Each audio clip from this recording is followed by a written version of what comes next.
ఒకటవ అధ్యాయం అర్జున విషాదయోగం. 18 అధ్యాయములతో కూడి ఉన్నది ఈ మహద్గ్రంథం. ప్రతి అధ్యాయము యొక్క పేరు చివర యోగము యోగము యోగము అని చెప్పి ఉంటుందండి. ఈరోజు అర్జున విషాదయోగం, 2వ అధ్యాయం సాంఖ్యయోగం, 3వది కర్మయోగం. ఈ విధంగా ప్రతి అధ్యాయం యొక్క చివర యోగం అని చెప్పి ఉంటుంది. అనగా ఏమి? యోగం అనగా ఏమి చెప్పండి. యోగం అంటే కలవటం. యుజ్యతే ఇది యోగ. ఇది కలవటం. ఏది కలవటం చెప్పండి. పరమాత్మ నుండి జీవుడు వేరైపోయినాడు. అనాది కాలంలో ఎప్పుడు వేరైపోయినాడో తెలియదు కానీ దుఃఖం అనుభవిస్తున్నాడండి. పరమాత్మ అంటే ఎవరు చెప్పండి? ఆనంద సాగరం. ఆ ఆనంద సాగరం నుంచి విడిపోయి ఈ సంసార దుఃఖంలో పడిపోయి నానా బాధలు పొందుతున్నాడు. తిరిగి ఏదో ఒక సాధన చేత, ఏదో ఒక ఉపాయం చేత ఆ పుట్టిల్లు అనగా పరమాత్మను తిరిగి చేరుకోవాలి. దీని పేరు యోగం. అందరికి అర్థమైందండి?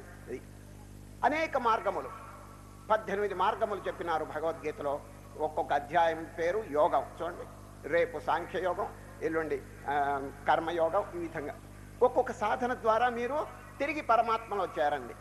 లేక 2 సాధనలు, 3 సాధనలు, లేక అన్ని సాధనలు అన్నీ కూడా చేర్చి భగవంతునితో మనం ఐక్యం కావటానికి అవకాశం ఉంది. లేక 1-2 సాధనలు అయినప్పటికీ చాలు. చూచారు కనుక ఏదో విధంగా తిరిగి మన పుట్టింటికి చేరుకోవాలండి.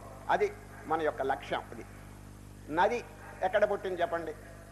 సముద్రంలో నీరు గ్రీష్మ ఋతువులు ఆవిరైపోతాయండి. ఆవిరైపోయి మేఘరూపంగా పరిణమిస్తుంది ఆ జలం. ఆ మేఘం ఊరికే ఉండదండి, పర్వతముల మీద వర్షిస్తుందండి.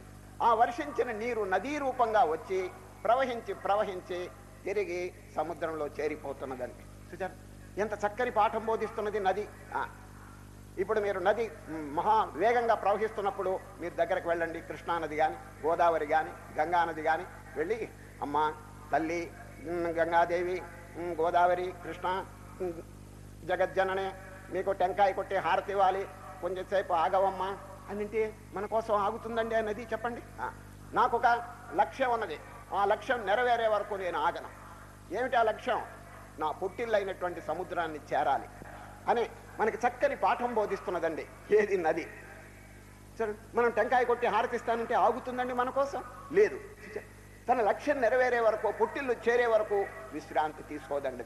కింద మీద పడి దొల్లి దొల్లి దొల్లి మిట్టా పల్లాలు ఇవన్నీ కూడా ప్రవహించి ప్రవహించి తిరిగి సముద్రంలో చేరి తన పుట్టింటికి చేరి విశ్రాంతి తీసుకుంటున్నదండి. మనం కూడా అదే విధంగా ఏనాడు ఆ పరమాత్మ నుంచి వేరైపోయినావో మనకి తెలియదు. దుఃఖం అనుభవిస్తున్నారు. పుట్టడం, చావటం ఈ దౌర్భాగ్యం అనుభవిస్తూ అనుభవిస్తూ జీవుడు తన లక్ష్యాన్నే మర్చిపోయినాడండి. అది ఎక్కడి నుంచి బయలుదేరినాడు చెప్పండి? ఆనందం.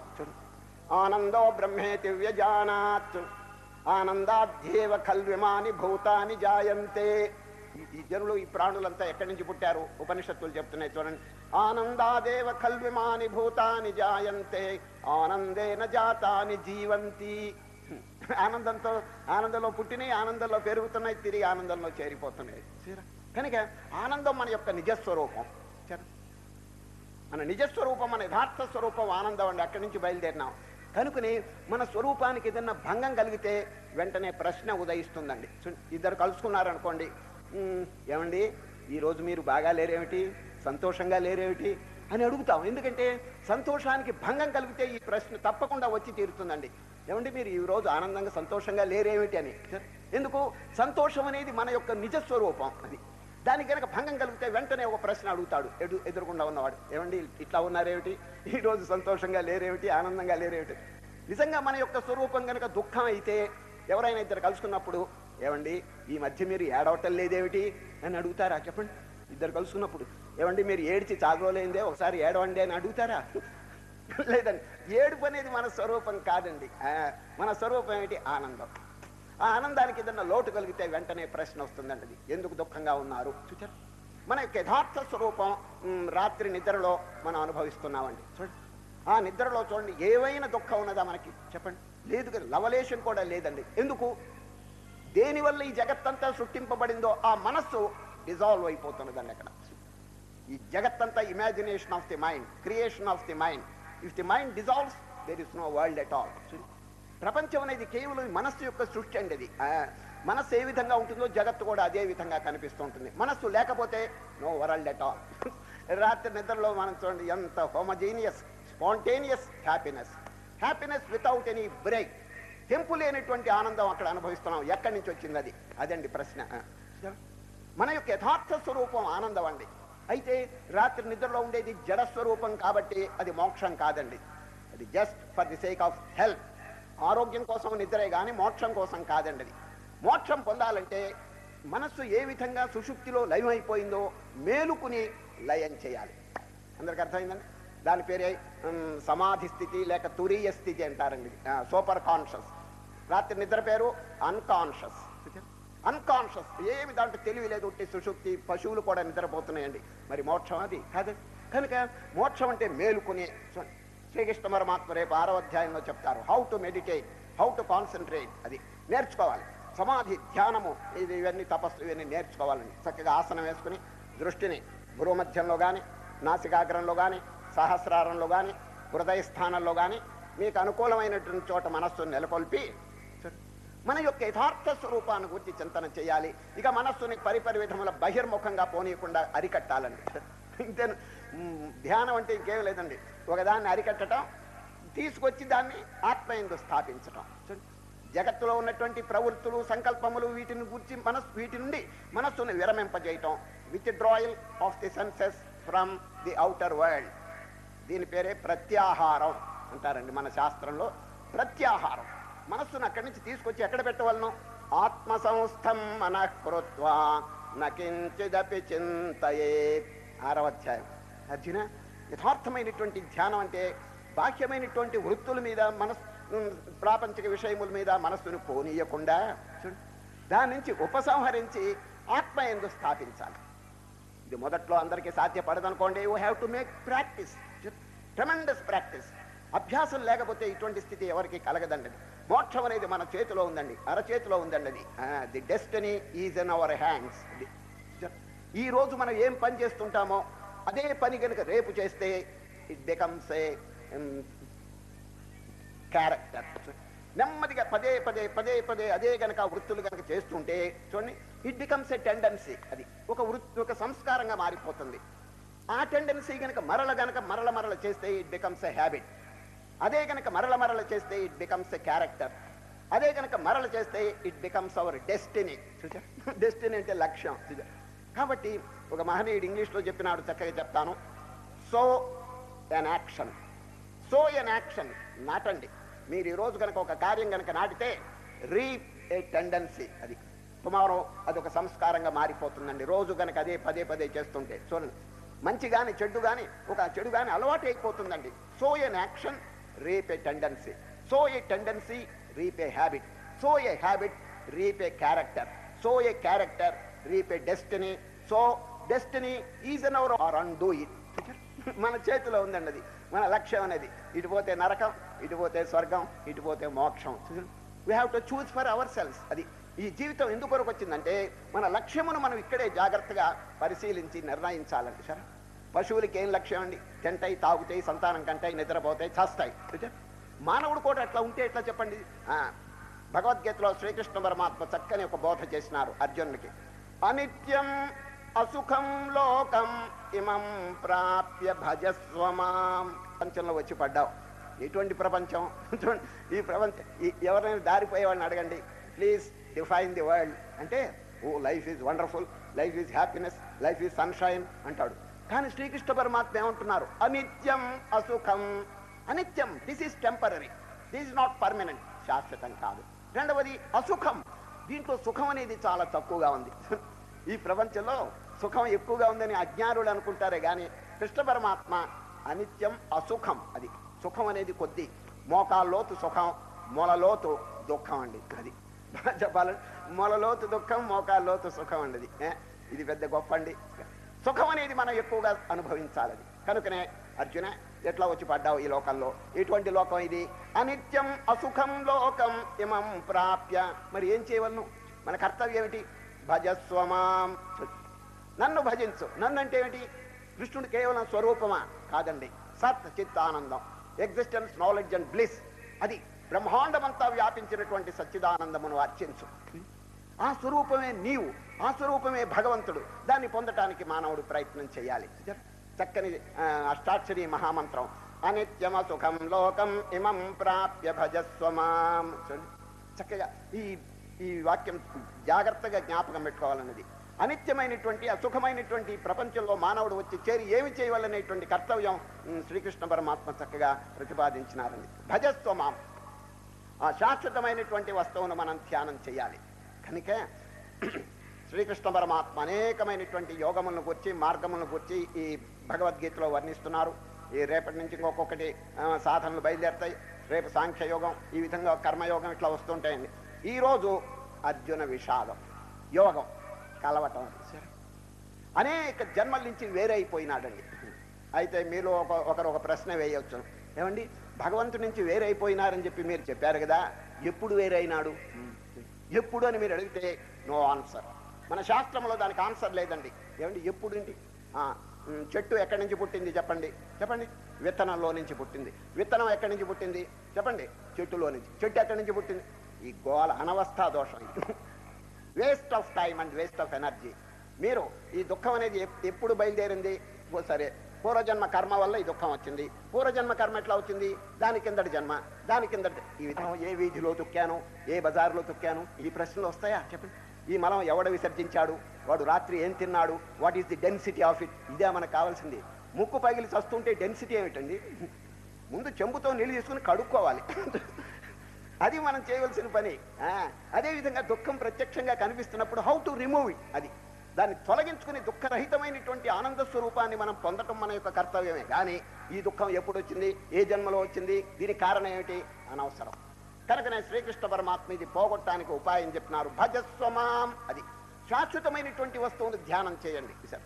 ప్రపంచ ప్రజలు ఏం చేస్తున్నారు చెప్పండి? అశాశ్వతమైనటువంటి వాటి మీద they are hunting after these sensual pleasures. పరిగెత్తున్నారు. ఏం పొందినారు చెప్పండి? ఈ ఇంద్రియ సుఖములు 5 ఉన్నాయండి. సుఖాలు ఏమిటి చెప్పండి? శబ్ద, స్పర్శ, రూప, రస, గంధ. ఇంతే కదండి. కన్ను ఏమో చూచి ఆనందపడుతుంది, చెవి విని ఆనందపడుతుంది, నోరు తిని ఆనందపడుతుంది. ఇంతే కదండి. ఈ సుఖాలు అనేది మనకేనండి, పశువులకి లేవా చెప్పండి? ఆనాడు కురుక్షేత్ర యుద్ధ రంగంలోనండి ముమ్మరంగా యుద్ధం జరుగుతున్నదండి. కురుక్షేత్ర యుద్ధ రంగంలో వ్యాస మహర్షి ఆ యుద్ధ రంగంలో ఒక మార్గం గుండా పోతున్నాడండి. ఎవరు? వ్యాస మహర్షి. పోతుంటే దూరంగా ఒక పురుగు, చిన్న పురుగు అండి, స్పీడ్గా ఇట్లా పరిగెత్తుతున్నదండి. రోడ్డు క్రాస్ చేసి పరిగెత్తుతున్నది. వ్యాస మహర్షి గారికి ఆశ్చర్యం వేసింది. ఇదేమిటి, ఇంత స్పీడ్గా పరిగెత్తున్న కారణం ఏమిటి అని తెలుసుకుంటే మంచిదని నెమ్మదిగా పురుగు దగ్గరికి వెళ్ళి వ్యాస మహర్షి తన తపశక్తి చేత పురుగుకండి మాట్లాడేటువంటి శక్తిని అనుగ్రహించి, పురుగు గారు ఏమింత కంగారు, ఇంత స్పీడ్గా పరిగెత్తున్నావు, కారణం ఏమిటంటే, స్వామి క్షమించండి, అన్ని మీకు తెలిసి కూడా అడుగుతున్నారు.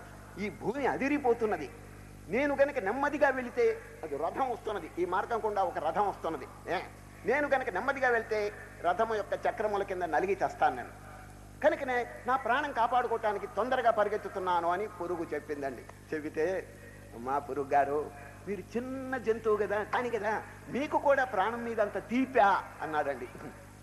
ఎవరు? వ్యాసులు వారు. ఏదో పెద్దవాళ్ళకి మాకు తీపి ఉండొచ్చు, ప్రాణం మీద ఆశ ఉండొచ్చు, చిన్న ప్రాణి కదా మీకు కూడా ఇంత బతకాలని చెప్పి నీకు ఆశ అంటే, చిన్న పురుగు ఎంత చక్కని బోధ చెప్తున్నది. మహాత్మా మీకు తెలియంది ఏమిటి చెప్పండి? మీరు ఏ సుఖం అనుభవిస్తున్నారో మేము అదే సుఖం అనుభవిస్తున్నాం. మీరు తిని ఆనందపడుతున్నారు, మేము తిని సంతోషపడుతున్నాం. మీరు సంతానం వృద్ధి చేస్తున్నారు, మాకు కూడా సంతానం ఉన్నది. సరే, మీరు పెళ్లిళ్ళు చేసుకుంటున్నారు, మాకు కూడా పెళ్లిళ్ళు ఉన్నాయి. అయితే ఊరేగింపులు లేవనుకోండి అన్నదండి. ఈ విధంగా ఏ సుఖాలు మీరు అనుభవిస్తున్నారో ఇంద్రియ సుఖాలు మాకు కూడా ఉన్నాయి అని అంటే, అప్పుడు ముక్కు మీద వేలేసుకున్నాడు ఎవరు? వ్యాసులు వారు. ప్రజలందరికీ కూడా చక్కని బ్రాడ్కాస్ట్ చేసినటువంటి స్టేట్మెంట్ ఇచ్చాడు. ఎవరు? వ్యాస మహర్షి. ఓ ప్రాణులారా, మీరు ఈ ప్రాపంచిక సుఖాలు అనుభవించాలంటే మానవ జన్మ అవసరం లేదు. పురుగుగా పుట్టవచ్చు, పందిగా పుట్టవచ్చు, కుక్కగా పుట్టవచ్చు, గాడిదిగా పుట్టవచ్చు. ఈ సుఖాలు అక్కడ కూడా ఉన్నాయి. మానవత్వం పొందారంటే మాధవత్వాన్ని పొందటానికి ఉపాయం వెంటనే అన్వేషించాలి. మానవత్వం పొంది కూడా పురుగులు ఎట్లా బతుకుతున్నాయో, జంతువులు ఎట్లా బతుకుతున్నాయో ఆ విధంగా బతుకుతే waste of life and waste of అని వ్యాసులు వారండి లోకానికి అంతటికి చక్కని బ్రాడ్కాస్ట్ చేశాడు. మానవత్వం పొందినారంటే ఇక దైవత్వం పొందటానికి ఇది ఒక చక్కని మార్గంగా ఉపయోగించుకోవాలి. కానీ హీనమైనటువంటి తుచ్చమైనటువంటి ఇంద్రియ సుఖములు, పశు సుఖములు, యానిమల్ ప్లెజర్స్ దాన్ని అనుభవించడానికి వచ్చింది కాదండి అది. వివేకానంద స్వామి ఎంత చక్కగా బోధించారో వినండి. What enjoyment can they in these little clots of earth అన్నాడు. క్లాట్స్ ఆఫ్ ఎర్త్ అంటే మట్టి ముద్దలు. మట్టి ముద్దలు అంటే ఈ శరీరం ఒక మట్టి ముద్దండి. ప్రపంచంలో వస్తువులన్నీ పంచభూతాలతో చేయబడిన ముద్దలు. చూచారా? What enjoyment can there be in these little clots of earth?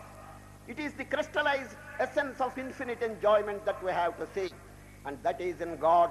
Let all and emotions go up unto Him అన్నాడు. ఎంత అద్భుతమైనటువంటి వాక్యం. ఓ జనులారా, ఈ మట్టి ముద్దల్లో ఏం సుఖం ఉన్నది? పూర్ణమైనటువంటి సుఖం పరమాత్మలో ఉన్నది.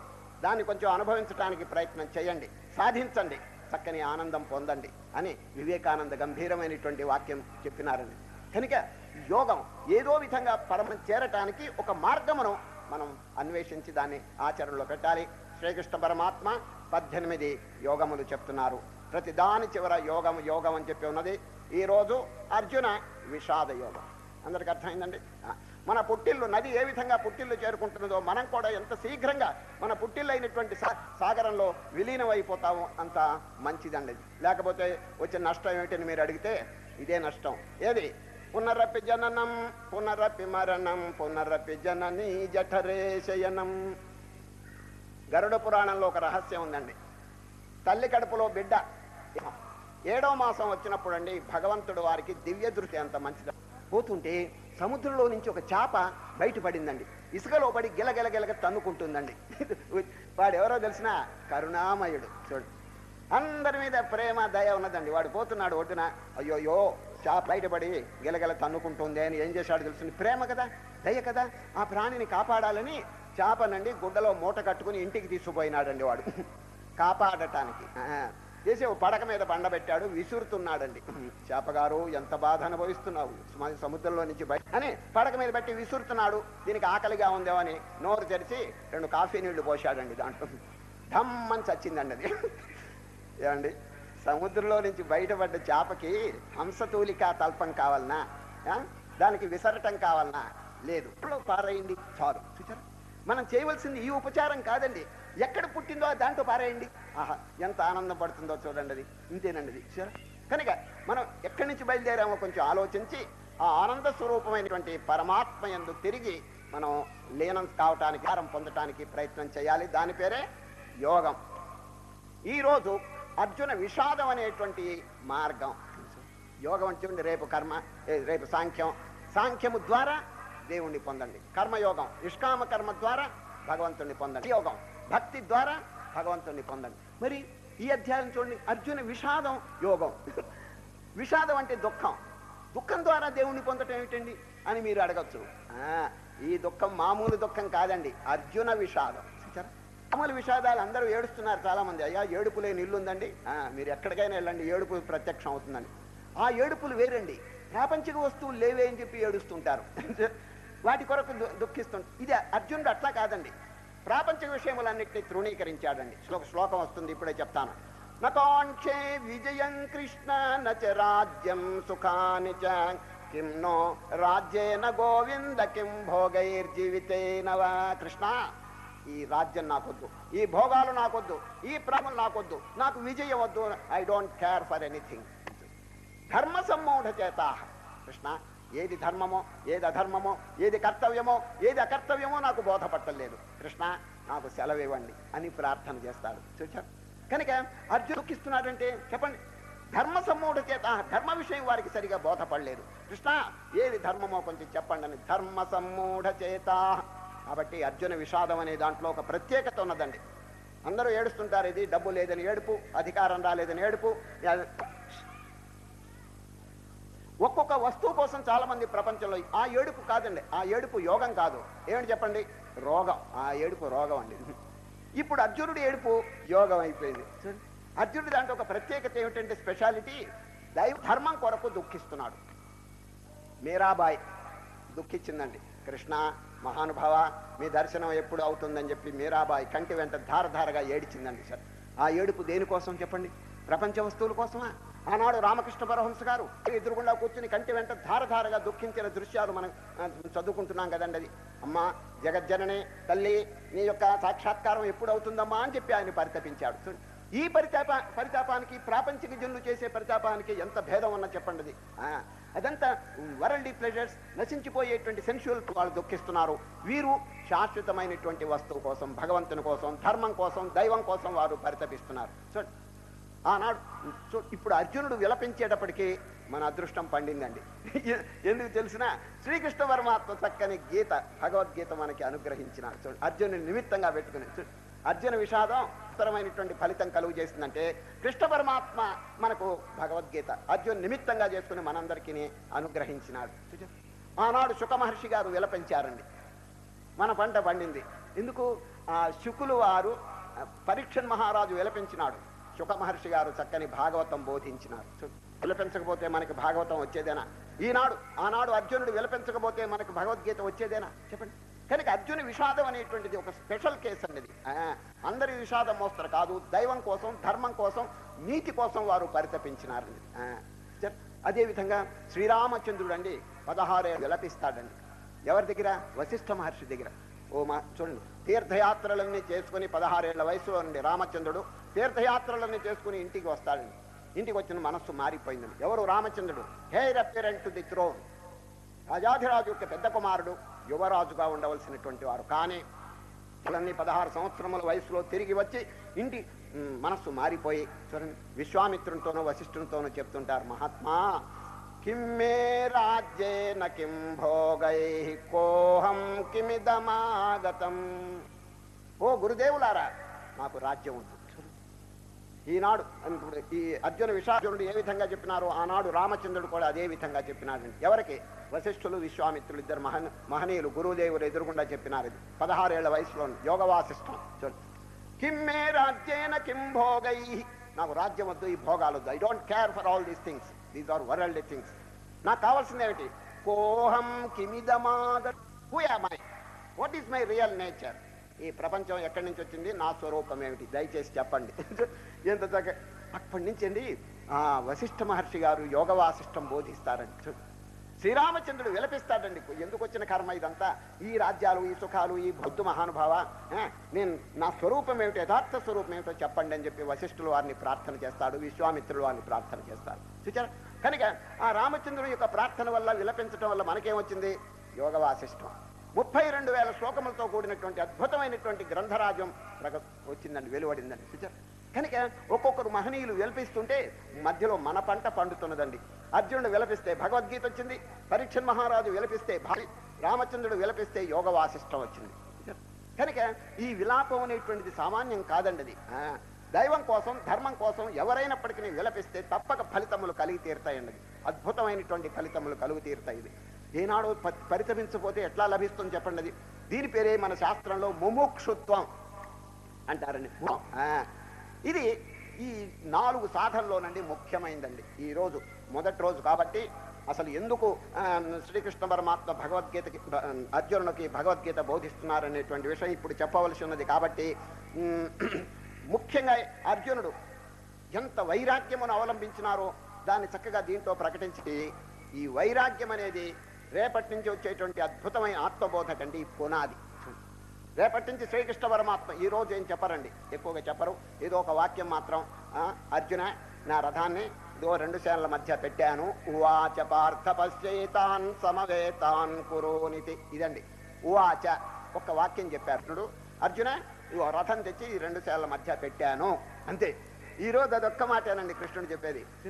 రేపటి నుంచి అద్భుతమైనటువంటి బోధ ఎందుకు చెప్పాలి చెప్పండి. వీరి యొక్క హృదయం పల్స్ గమనిస్తున్నారండి. పల్స్ అంటే నాడి. ఎవరు? కృష్ణుడు డాక్టరు, అర్జునుడు ఎవరు?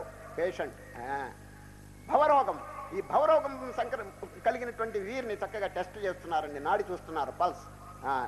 What medicine I have to administer అని చెప్పి శ్రీకృష్ణ పరమాత్మ చక్కగా నాడి చూస్తున్నారు.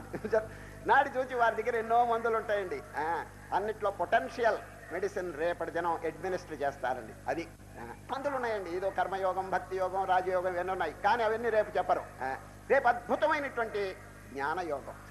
అది ఎవరు గురువులు వారు మొట్టమొదట్లో శిష్యునికి చెప్పరండి.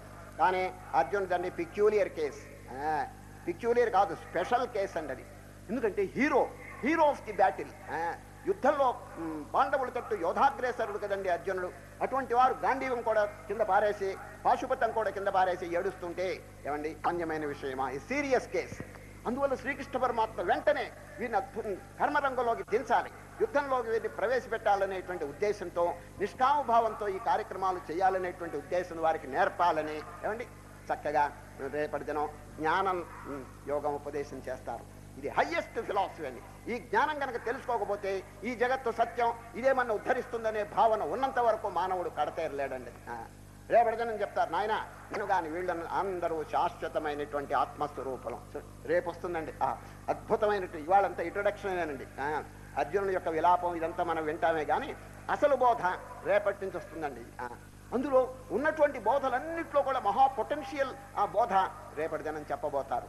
జ్ఞానం సామాన్యంగా అది గురువులు శిష్యులకి మొదట్లో చెప్పారండి. కానీ అర్జునుడు ఎవరో తెలిసిన క్వాలిఫైడ్ యాస్పిరెంట్, అర్హత కలిగినటువంటి శిష్యుడు కాబట్టి, అధికారం వారికి ఉన్నది కాబట్టి చక్కగా అన్నిటికంటే గొప్పదైనటువంటి ఆత్మబోధను రేపు చెప్పబోతారు. అదే మానవుడిని తరింపజేస్తుందండి. ఆనాడు అర్జునుడికి దుఃఖం కలిగితే ఈ ఆత్మజ్ఞానం వినంగానే వారికి ఆనందం కలిగిపోయిందండి. మనకెందుకు కలగదు చెప్పండి? భగవద్గీత ఒకరిని ఉద్ధరించినప్పుడు తక్కిన వారిని ఎందుకు ఉద్ధరించదండి? అర్జునుడు ఎంతసేపు విన్నాడు చెప్పండి? కొద్దిసేపే కదా, ఫ్యూ మినిట్స్. ఈ ఫ్యూ మినిట్స్ విన్న తర్వాత వారికి ఎంత మార్పు వచ్చింది భగవద్గీత వింటే చెప్పండి? మొదట్లో నయోత్సే అంటాడు చూడండి, రేపు సాంఖ్యయోగం మొదట్లో నయోత్సే ఐ వోంట్ ఫైట్ అంటాడు. నేను యుద్ధం చేయనని భీష్మించి గాంధీవం కూడా కింద పారేసినటువంటి వారు భగవద్గీత వినంగానే నష్టో మోహ స్మృతిర్లబ్ధ స్వప్రసాదాన్మయాచ్యుత స్థితోస్మి గత సందేహ కరిష్యే వచనం తవ. కృష్ణ ఏ విధంగా ఆదేశిస్తే దాన్ని నేను ఆచరణలో పెడతాను అని శ్రీకృష్ణ పరమాత్మకి చక్కగా ఈ భగవద్గీత విన్న తర్వాత తన యొక్క అభిప్రాయాన్ని వెల్లడిస్తారు. చూడండి అంటే ఏంటి, ఈ భవరోగం కంప్లీట్గా పోయిందనమాట. సందేహములు పోయినాయి.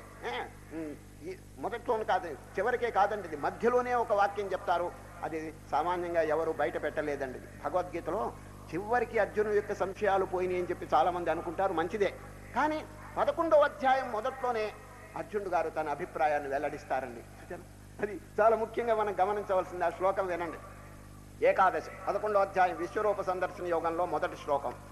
మదనుగ్రహాయ పరమం ముఖ్యమధ్యాత్మ సంకితం యత్వయోక్తం వచస్తేన మోహోయం విగతో మమ. ప్లీజ్ అండర్లైన్, మోహోయం విగతో మమ. మమ మోహ, మై ఇగ్నోరెన్స్, విగత గాన్ ఫర్ ఎవర్. మధ్యలోనే చెప్పినాడు చూడండి, ఎంత అద్భుతమైనటువంటి బోధ భగవద్గీత. మీరే ఆలోచించండి. అది 18 అధ్యాయములు అయిన తర్వాత అర్జునుడి యొక్క ఈ మోహం అంతరించిందని చెప్పి జనులు సామాన్యంగా అనుకోవచ్చు గాక, కానీ మధ్యలోనే పోయిందనే విషయం కొంచెం ఆలోచించండి. కనుక భగవద్గీత మెడిసిన్ ఎంత పొటెన్షియల్ శక్తి ఉన్నదో మీరు ఆలోచించుకుని వారికి ప్రయోగంలో చక్కగా ఫలితమును సత్ఫలితమును ఇచ్చినప్పుడు మనకెందుకు ఇవ్వదు చెప్పండి? ఎన్ని రోజులు మీరు పారాయణం చేస్తున్నారు చెప్పండి? ఏదైనా ప్రోగ్రెస్ ఉన్నదా చెప్పండి? అర్జునుడు గారికి అంత త్వరలో ప్రోగ్రెస్ వస్తే మనకెందుకు రాదు చెప్పండి? ఇది కనుక క్వాలిఫికేషన్ అనేది చాలా అవసరం. మన సాధన బట్టి ఉంటుందండి ఫలితం. చాలా మంది జపాలు తపాలు చేస్తుంటారు కానీ ఏకాగ్రత ఎక్కడుందండి? ఇప్పుడు చాలా మంది క్వాంటిటీ చూస్తున్నారే కానీ క్వాలిటీ చూడటం లేదండి. ఏమండి, నేను 1000 జపం చేశాను, 1,00,000 జపం చేశాను, 1,000,000 బిల్వార్చన చేశాను, 1,00,000 ఒత్తులు వెలిగించాను చెప్తుంటారు. అయ్యా, దేవుడి గారికి క్వాంటిటీ పనికి రాదండి. సరే, క్వాలిటీ. మీరు ఒక్క నామైనా జపం చేయండి, ఏకాగ్రతతో భక్తిపూర్వకంగా జపం చేస్తే అద్భుతమైనటువంటి ఫలితం లభిస్తుందండి. 1,00,000 కోట్లు అనే మాట వదిలిపెట్టే శక్తి ఉన్న వాళ్ళు చేసుకోండి. సరే, కనుక మనకు కావాల్సింది ఎంత జపము అని కాదండి, ఎట్లా జపం చేసినారు. ఒక ఆయన అండి జపం చేస్తున్నాడండి. సరిగా ఆ టైంలో మనం అక్కడికి వెళ్ళటం సంభవించింది. జపం అంతా పూర్తయిన తర్వాత వారిని కొంచెం పిలిచానండి. ఏమండి మహానుభావ, ఏ మంత్రం జపం చేస్తున్నారు అని అడిగానండి. అష్టాక్షరి మహామంత్రం అన్నాడండి. అష్టాక్షరి అంటే ఏమిటి చెప్పండి? ఓం నమో నారాయణాయ. ఎన్ని జపం చేశారు అని అడిగానండి. పూసండి, జపమాల 108 పూసలు, 108 ఇప్పుడే పూర్తయినాయి అన్నాడండి. సరే, మీరు జపం చేసేటప్పుడు మీ మనస్సు ఎక్కడున్నదో కొంచెం చెబుతారా అని అడిగానండి. మీరు జపం చేస్తున్నారు, బాగానే ఉంది, అంతా పూర్తయింది కదా, మీరు జపం చేసేటప్పుడు మీ మనస్సు దేని మీద లగ్నమై ఉన్నదో కొంచెం దయచేసి చెప్పండి అన్న. ఆయన ఉన్నది ఉన్నట్టుగా కొండ బద్దలు కొట్టి చెప్పాడండి. మహానుభావ, మా మనస్సు ఎక్కడుందంటే జపం చేసేటప్పుడు పెద్ద పూస ఇంకా తగల్లేదే, చేతికి తగల్లేదే. ఇదే కలవరం అంటండి. ఆ పెద్ద పూస తగిలితే అయిపోతుందండి 108. ఎంచేత అవతల బారేస్తాడు, పోతాడు వాడు. ఇంకా తగలలేదు. ఇదేనండి నమో నారాయణ పోయింది. పెద్ద పూస ఇది. ఈ విధంగా ఏకాగ్రత లేనిటువంటి జపాలు ఎన్ని చేసినా కూడా ఏం ప్రయోజనం ఉండేది. కనుక ఒక్క నామైన ఓం నమో నారాయణాయ, forget the world, forget everything, forget your body, అన్ని మర్చిపోయా ఒక్క ఆ భగవంతుని యొక్క నామం మనం జపం చేస్తే ఎంత అద్భుతమైన ఫలితాలు వస్తాయి చెప్పండి. కనుకనే కాన్సన్ట్రేషన్ చాలా ముఖ్యం అండి, ఏకాగ్రత. శ్రీకృష్ణ పరమాత్మ రేపు 6వ అధ్యాయంలో చెప్తారు, దిశశ్చ అనవలోకయన్, దిక్కులు చూడద్దు, ప్రశాంతమన సంహేనం యోగినం సుఖముత్తమం. ఆయన ఇతరమైన గొడవలన్నీ మనస్సుకు రానియకుండా నీ మనస్సును ఆత్మయందు స్థాపిస్తే వండర్ఫుల్ హ్యాపీనెస్. గీతలో చెప్తారు, ప్రశాంత మనసంహేనం యోగినం సుఖముత్తమం ఉపైతి శాంతరజసం బ్రహ్మభూతమకల్మషం. ఉత్తమం సుఖం, వండర్ఫుల్ హ్యాపీనెస్ అన్నమాట. అది కొంచెం అనుభూతం చేసుకోవాలని, ఊరికే నోటి మాటలతో కాదు. అది ఈ మెడిటేషన్ అనేది గీతలో రేపు 6వ అధ్యాయంలో చెప్పేది. ఇది ప్రాక్టికల్ కోర్స్ అండి. ఇది ఏదో ఒక అర్జునుడికి చెప్పారని అనుకోబాకండి. మనం కూడా వారు కృష్ణుడు చెప్పినట్టు చక్కగా ఆసనం వేసుకుని దృష్టిని భ్రూమధ్యంలో నాసికాగ్రం ఎక్కడొక్కడ స్థాపించుకొని మనస్సును పరిపరి విధములో బయటికి పోనీయకుండా దానికి బుద్ధి చెప్పి చూడండి. మనస్సు బుద్ధి అని 2 ఉన్నాయండి. మనస్సు పరిగెత్తుతుంది, బుద్ధి నిశ్చయం చేస్తుందండి. రెండింటికి డిఫరెన్స్ తెలుసుకోండి. 2 వస్తువులు ఉన్నాయి మనలో, మనస్సు బుద్ధి. మనస్సు అండి ఇమాజినేటివ్ ఫ్యాకల్టీ, ఇది డిటర్మినేటింగ్ ఫ్యాకల్టీ. చూసారా, బుద్ధి అనేటువంటిది నిశ్చయం చేస్తుందండి. మనస్సు పరిగెత్తుతుంది, బుద్ధి నిశ్చయం చేస్తుంది. మీకు సరిగా అర్థమైందో లేదో ఒక దృష్టాంతం చెప్తే మీకు అర్థమవుతుంది మనస్సు బుద్ధి యొక్క భేదం. ఇప్పుడు మీరందరూ ఇక్కడ కూర్చున్నారు కదా, మనస్సు కొంచెం కదిలిస్తూ ఉంటుందండి కొందరికి, అందరికీ కాదండి. ఇంటికి వెళదామా అని బుద్ధి చంపల వాయిస్తుంది, నోరు మూసుకో, ఇంకొక అరగంటగా కూర్చుంటే అందరం వెళ్ళిపోదాం. ఇంతేనండి భేదం. మీరు బాగా కనిపెట్టండి ఈ రెండిట్లో భేదం. కనుక బుద్ధి అనేటువంటిది చాలా గొప్పదండి. మనస్సు ఏమిటి ఊరికే కదులుతూ ఉంటుంది, బుద్ధి అనేది నిశ్చయం చేస్తుంది. కనుక ఇప్పుడు జీవితంలో అనేక మంది అనేక రకాలుగా ప్రవర్తిస్తున్నారు. ఊపిరి తిరగకుండా ఏదేదో ప్రాపంచిక కార్యములు చేస్తున్నారు. బుద్ధి అంటుంది, నాయన ఓ మనస్సా, ఎన్ని జన్మలు తిన్నావు, ఎన్ని జన్మలు తాగినావు, ఎన్ని జన్మలు ఈ ప్రాపంచిక సుఖాలు అనుభవించావు, నీకేమైనా మోక్షం కలిగిందా, నీకేమైనా పూర్ణ సుఖం కలిగిందా, జన్మరాహిత్యం సిద్ధించిందా అని చెప్పి బుద్ధి దానికి చక్కగా దారి చూపిస్తుందండి, దేని మనస్సుకి. కనుక మహనీయుల యొక్క హృదయం ఇట్లాగే ఉంటుందండి. రెండిటికి యుద్ధం జరుగుతుంటుంది, మనస్సుకి బుద్ధికి యుద్ధం జరుగుతుంటుందండి. బుద్ధి గనక శక్తివంతంగా ఉంటే మనస్సుని అణగదొక్కుతుందండి. సరే, ఆ జన్మార్జితమైనటువంటి సంస్కారములు అంటే వాసనలు. అయ్యా, వాసన అనే పదం మీరు బాగా జ్ఞాపకం పెట్టుకోండి. తెలుగులో వాసన కాదండి, సంస్కృతంలో వాసన అంటే టెండెన్సీ, సంస్కారం, పూర్వజన్మ అలవాట్లు. చూసారా, ఈ అలవాట్లు వాసనా రూపంగా పరిణమించి జీవుణ్ణి వేధిస్తున్నాయండి. సరే, ఆ అలవాట్లను కనుక మనం లోబడిపోతే ఓడిపోతామండి. సరే, జీవితం దుఃఖమయం అయిపోతుందండి. ఏం చేయాలి? వశిష్ఠులు వారు చెప్పారు యోగ వాసిష్ఠులు, నాయన పూర్వజన్మ కర్మ, పూర్వజన్మ సంస్కారం ఎట్లయినా ఉండని, డోంట్ కేర్ ఫర్ ఇట్. ఇప్పుడు మహాత్ముల యొక్క సాంగత్యం చేత మంచి సంస్కారమును కలుగు చేసుకుని దాన్ని ఓడించండి. దాంతో కుస్తీ పట్టండి, దాన్ని మెడపెట్టి గెంటి అవతల పారేయండి. ఏది దుర్గుణం, దురాచారం, దుస్సంస్కారములు, దురలవాట్లు, దుర్వాసనలు, వీటన్నిటి కూడా have to caste them of ప్రయత్నపూర్వకంగా. అప్పుడు ఎట్లా ఉండాలి? బుద్ధి మహాశక్తివంతంగా ఉండాలి. భగవద్గీత అంతా పూర్తయ్యే టైంలో కృష్ణ పరమాత్మ ఒక వాక్యం చెప్తారండి, లాస్ట్ చాప్టర్. బుద్ధ్యా విశుద్ధయా యుక్తో ధృత్యాత్మానం నియమ్య చ. అర్జున, బుద్ధిని మహాశక్తివంతంగా ధైర్యవంతంగా కలుగు చేసుకో అంటాడు. బుద్ధ్యా, మనస్సు అని చెప్పలేదు అక్కడ. బుద్ధ్యా విశుద్ధయా యుక్తో ధృత్యాత్మానం నియమ్య చ. 51 నంబర్ చెప్తున్నాను, చాలా ఇంపార్టెంట్ శ్లోకం అండి. ఓ అర్జున, బుద్ధిని చాలా శక్తివంతంగా పవర్ఫుల్ గా తయారు చేసుకో. బుద్ధ్యా విశుద్ధయా యుక్తో ధృత్యాత్మానం నియమ్య చ శబ్దాదీన్ విషయాంశ్చక్త్వా రాగద్వేషౌ యుధస్య చ. కనుక ఈరోజు అర్జున విషాద యోగం అని వచ్చినప్పుడు అర్జున విషాదాన్ని మనం జాగ్రత్తగా అనుసరించాలి. అర్జున విషాదం అంటే దేని కొరకు? ధర్మం కోసం, దైవం కోసం పరితపిస్తున్నారు. ధర్మం కొరకు అండి, ధర్మ సమ్మూఢ చేతాహం రేపు వస్తుందండి అది. కనుక ఇది కూడా ఒక యోగం. పరితపించాలి దేవుడి కోసం తీవ్రంగా, ధర్మం కోసం, దేవుని కోసం. ఎప్పుడు నేను పొందుతానా, ఈ జన్మ ఎట్లా సార్థకం అవుతుందా, ఇన్ని జన్మలు నేను వేస్ట్ చేసినానే అని చెప్పి మనస్సుకి బుద్ధి చెప్పాలని. సార్, ఈ జన్మలో మన కర్తవ్యం ఏమిటి తెలుసండి?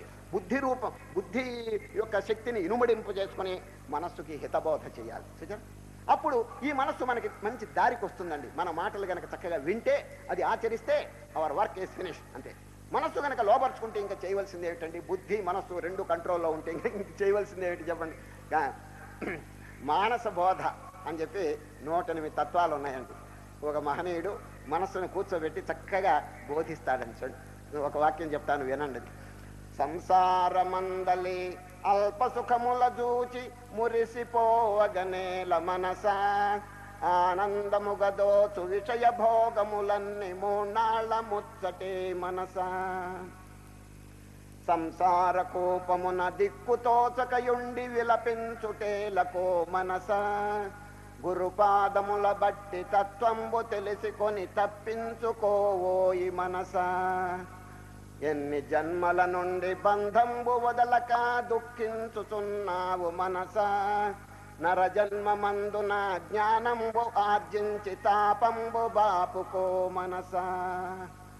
దారుణంబైనట్టి సంసార వ్యాధిని పోగొట్టుకోవోయి మనస, పుట్టి చచ్చుటయందు పురుషార్థమేమియో బాగుగా యోచించు మనస. ఈ విధంగా 108 బోధలు ఉంటాయండి. మానస బోధ. చక్కగా మనస్సును కనుక హితబోధ చేస్తే అది కనుక దారికి వస్తే ఇంకా ఏమిటండి చేయవలసింది? సాక్షాత్ మోక్షం అనేది కర్తలామలకం అయిపోతుందండి, మనస్సును కనుక మనం కంట్రోల్లో పెట్టుకుంటే. అది కనుక ఇప్పుడు అర్జునుడు ధర్మం కోసం దైవం కోసం పరితపించి లోకానికి ఒక చక్కని మార్గం ప్రసాదించినారని చాలు. వైరాగ్యం అనేటువంటిది ఈ అధ్యాయంలో చాలా ముఖ్యం ఉన్నది. వైరాగ్యం అన్నిటినీ వదిలిపెట్టేశాడు. ఇంకా మిగిలేది ఏమిటండి? ఈ దైవ విద్యలో ముఖ్యమైన కీలకం చెప్తున్నాను. అన్నిటినీ వదిలిపెడితే మిగిలిందే దేవుడండి. చూసాను చేసేటువంటి శక్తి కనుక పొందితే.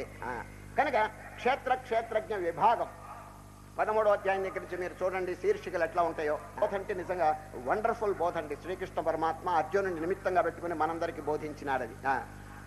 క్షేత్రజ్ఞ విభాగ యోగం, ప్లీజ్ అండర్లైన్ విభాగం. గుణత్రయ విభాగ యోగం, ప్లీజ్ అండర్లైన్ విభాగం. దైవాసుర సంపత్ విభాగ యోగం, చూడండి మళ్ళా విభాగం. శ్రద్ధాత్రయ విభాగం. ఈ అధ్యాయం చూసినా అక్కడి నుంచి 13 దగ్గర నుంచి విభాగం అని ఎందుకు చెప్పినారు కృష్ణ పరమాత్మ? చూడండి మనం చేయవలసింది అంతేనండి, ఇంకేమి కంగారు పడబాకండి. వేదాంతం అంటే ఎవ్వరు కూడా నిరుత్సాహపడవలసిన పని లేదు. 2 వస్తువులు కలిసి వేరు చేయండి. ఇప్పుడు అరటి పండు ఏమండి, చిన్న పిల్లవాడికి ఇవ్వండి, పాకుతాడు చూడండి, నేల మీద పాకుతాడే, వాడికి ఇవ్వండి అరటి పండు, ఏం చేస్తాడు తెలిసిన? 2 కలిపి దంచుతాడండి వాడు, 2 కలిపి కొట్టేస్తాడు. అదే కొంచెం పెద్దవాడికి ఇవ్వండి, వేరు చేస్తాడు చూడండి, తోలు తీసి అవతల పారేసి లోపల గుజ్జు తింటాడు. ఇంతేనండి వేదాంతం, ఇంతే. ఎవరు కంగారు పడరు. మిమ్మల్ని ఎవరైనా అడిగితే వేదాంతం అనేది ఏమిటంటే అరటి పండు చెప్పండి సరిపోతుందండి. ఏమి లేదండి, దీంట్లో గుజ్జు తినటం, తొక్కు పారేయటం. ఈ ప్రపంచంలో 2 కలిసి ఉన్నాయండి. ఏది అశాశ్వతం, శాశ్వతం. కనుక ఈ రెండింటిని కొంచెం డివైడ్ చేసేటువంటి శక్తిని కనుక మనం వివేకం చేత సంపాదించుకుంటే ఇక కొత్తగా చేయవలసింది లేదండి అది. కనుక అర్జున విషాద యోగం అనేటువంటి అధ్యాయంలో మొట్టమొదట వైరాగ్యం. అది నకాంక్షే విజయం కృష్ణ నచ రాజ్యం సుఖాని చ కిన్నో రాజ్యేన గోవింద కిం భోగైర్జీవితైనవా. అర్జునునికి స్టేట్మెంట్ అండి, చాలా అద్భుతమైనటువంటిదండి. దీన్ని ఊతగా తీసుకుని శ్రీకృష్ణ పరమాత్మ రేపటి నుంచి బోధ చేస్తారు. అర్జునుడికి వైరాగ్యం కలిగింది. సరే, వైరాగ్యం కలకపోతే ఈ బోధ చెప్పినా కూడా నిరుపయోగం అయిపోతుందండి. సరే, మురికి వస్త్రానికి రంగు వేస్తే అంటుతుందా చెప్పండి? అది లేదు కదా. అదేవిధంగా వైరాగ్యం చేత హృదయం కనుక నిర్మలం అయిపోతే గురువు యొక్క బోధ చక్కగా హృదయంలో ప్రవేశిస్తుందండి. అందుచేతనే రేపటి వరకు వెయిట్ చేస్తాడండి కృష్ణ పరమాత్మ. బోధ త్వరగా చెప్పలేదు. పల్స్ చూస్తున్నాడు. మొదటి అధ్యాయం అంతా పల్స్ చూడటమేనండి. In what situation is Arjuna's mind, జాగ్రత్తగా పరిశీలించి రేపటి నుంచి చెప్పారు. ఎందుకు? వైరాగ్యం అనేది అద్భుతంగా కలిగిపోయిందండి. ఏమిటి వైరాగ్యం అంటే చెప్పండి? ఇల్లు వాకిలు వదలటం కాదు, వాటి మీద ఆశ వదిలిపెట్టుకున్నాడు. ఇప్పుడు అర్జునుడు అన్ని వదిలిపెట్టి అరణ్యానికి పోలేదండి, కాషాయ వస్త్రం వేయలేదండి, ప్రపంచంలో ఉన్నాడు. కానీ డిటాచ్మెంట్, అది శ్రీకృష్ణ పరమాత్మ. Do your work but unattach. ప్రపంచంలోనే ఉండు, రేపు వస్తుందండి కర్మ, ఎల్లుండి వస్తుంది కర్మయోగం. భగవద్గీత అన్ని వదలమని చెప్పి చెప్పదండి. Not renunciation of action but renunciation in action. అది Gita teaches not renunciation of action but renunciation in action. అది కర్మలో ఉండేటువంటి దోషం వదలాలే కానీ కర్మను వదలద్దు అని శ్రీకృష్ణ పరమాత్మ చక్కగా ఉపదేశం చేస్తారు అర్జునుడి గారికండి. ఈ వైరాగ్యం కలగటం అనేది అద్భుతమైనటువంటి విషయం అండి. సార్, ఈ వైరాగ్యం కనుక లేకపోతే ప్రపంచ వస్తువుల మీద ఆశలు ఇవన్నీ కూడా ఎక్కువగా ఉంటే, వాటి మీద పరిగెత్తుతుంటే, how can you concentrate upon this permanent thing?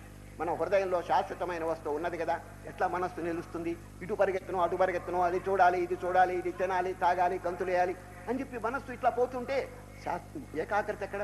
కనుకనే కృష్ణ పరమాత్మరే 12వ అధ్యాయంలో చెప్తారు, యతో యతో నిశ్చరతి మనశ్చంచలమస్థిరం తతస్తతో నియమ్యైతదాత్మన్యేవ వశం నయేత్. అర్జున, ఎప్పుడెప్పుడు నీ మనస్సు బహిర్ముఖంగా పోతుందో విచారణ చేసి ఎక్కడికి పోతుందో ఎక్కడికి వాళ్తుందో గమనించి దానికి బోధించండి. ఓ మనస్సా, ఎన్ని జన్మలు దాని మీద వాడినావు, ఎన్ని జన్మలు తిన్నావు, ఎన్ని జన్మలు తాకినావు, నీకేమైనా తృప్తి కలిగిందా అని చెప్పి దానికి చక్కగా బోధ చేయండి. ఇదేనండి కృష్ణ పరమాత్మ చెప్పిన బోధ. యతో యతో నిశ్చరతి మనశ్చంచలమస్థిరం తతస్తతో నియమ్యైతదాత్మన్యేవ వశం నయేత్. వైరాగ్యము సాధనలండి 4 ఉన్నాయండి. అది పారిభాషిక పదాల్లో చెప్పాలంటే చెప్తున్నాను, ముందుగా వినండి. తర్వాత సామాన్యమైన భాషలో చెప్తాను. పారిభాషిక పదాలు: నిత్యానిత్య వస్తు వివేకం, ఇహాముత్రార్థ ఫలభోగ విరాగం, క్షమాది షట్క సంపత్తి, ముముక్షుత్వం. 4 సాధనలండి.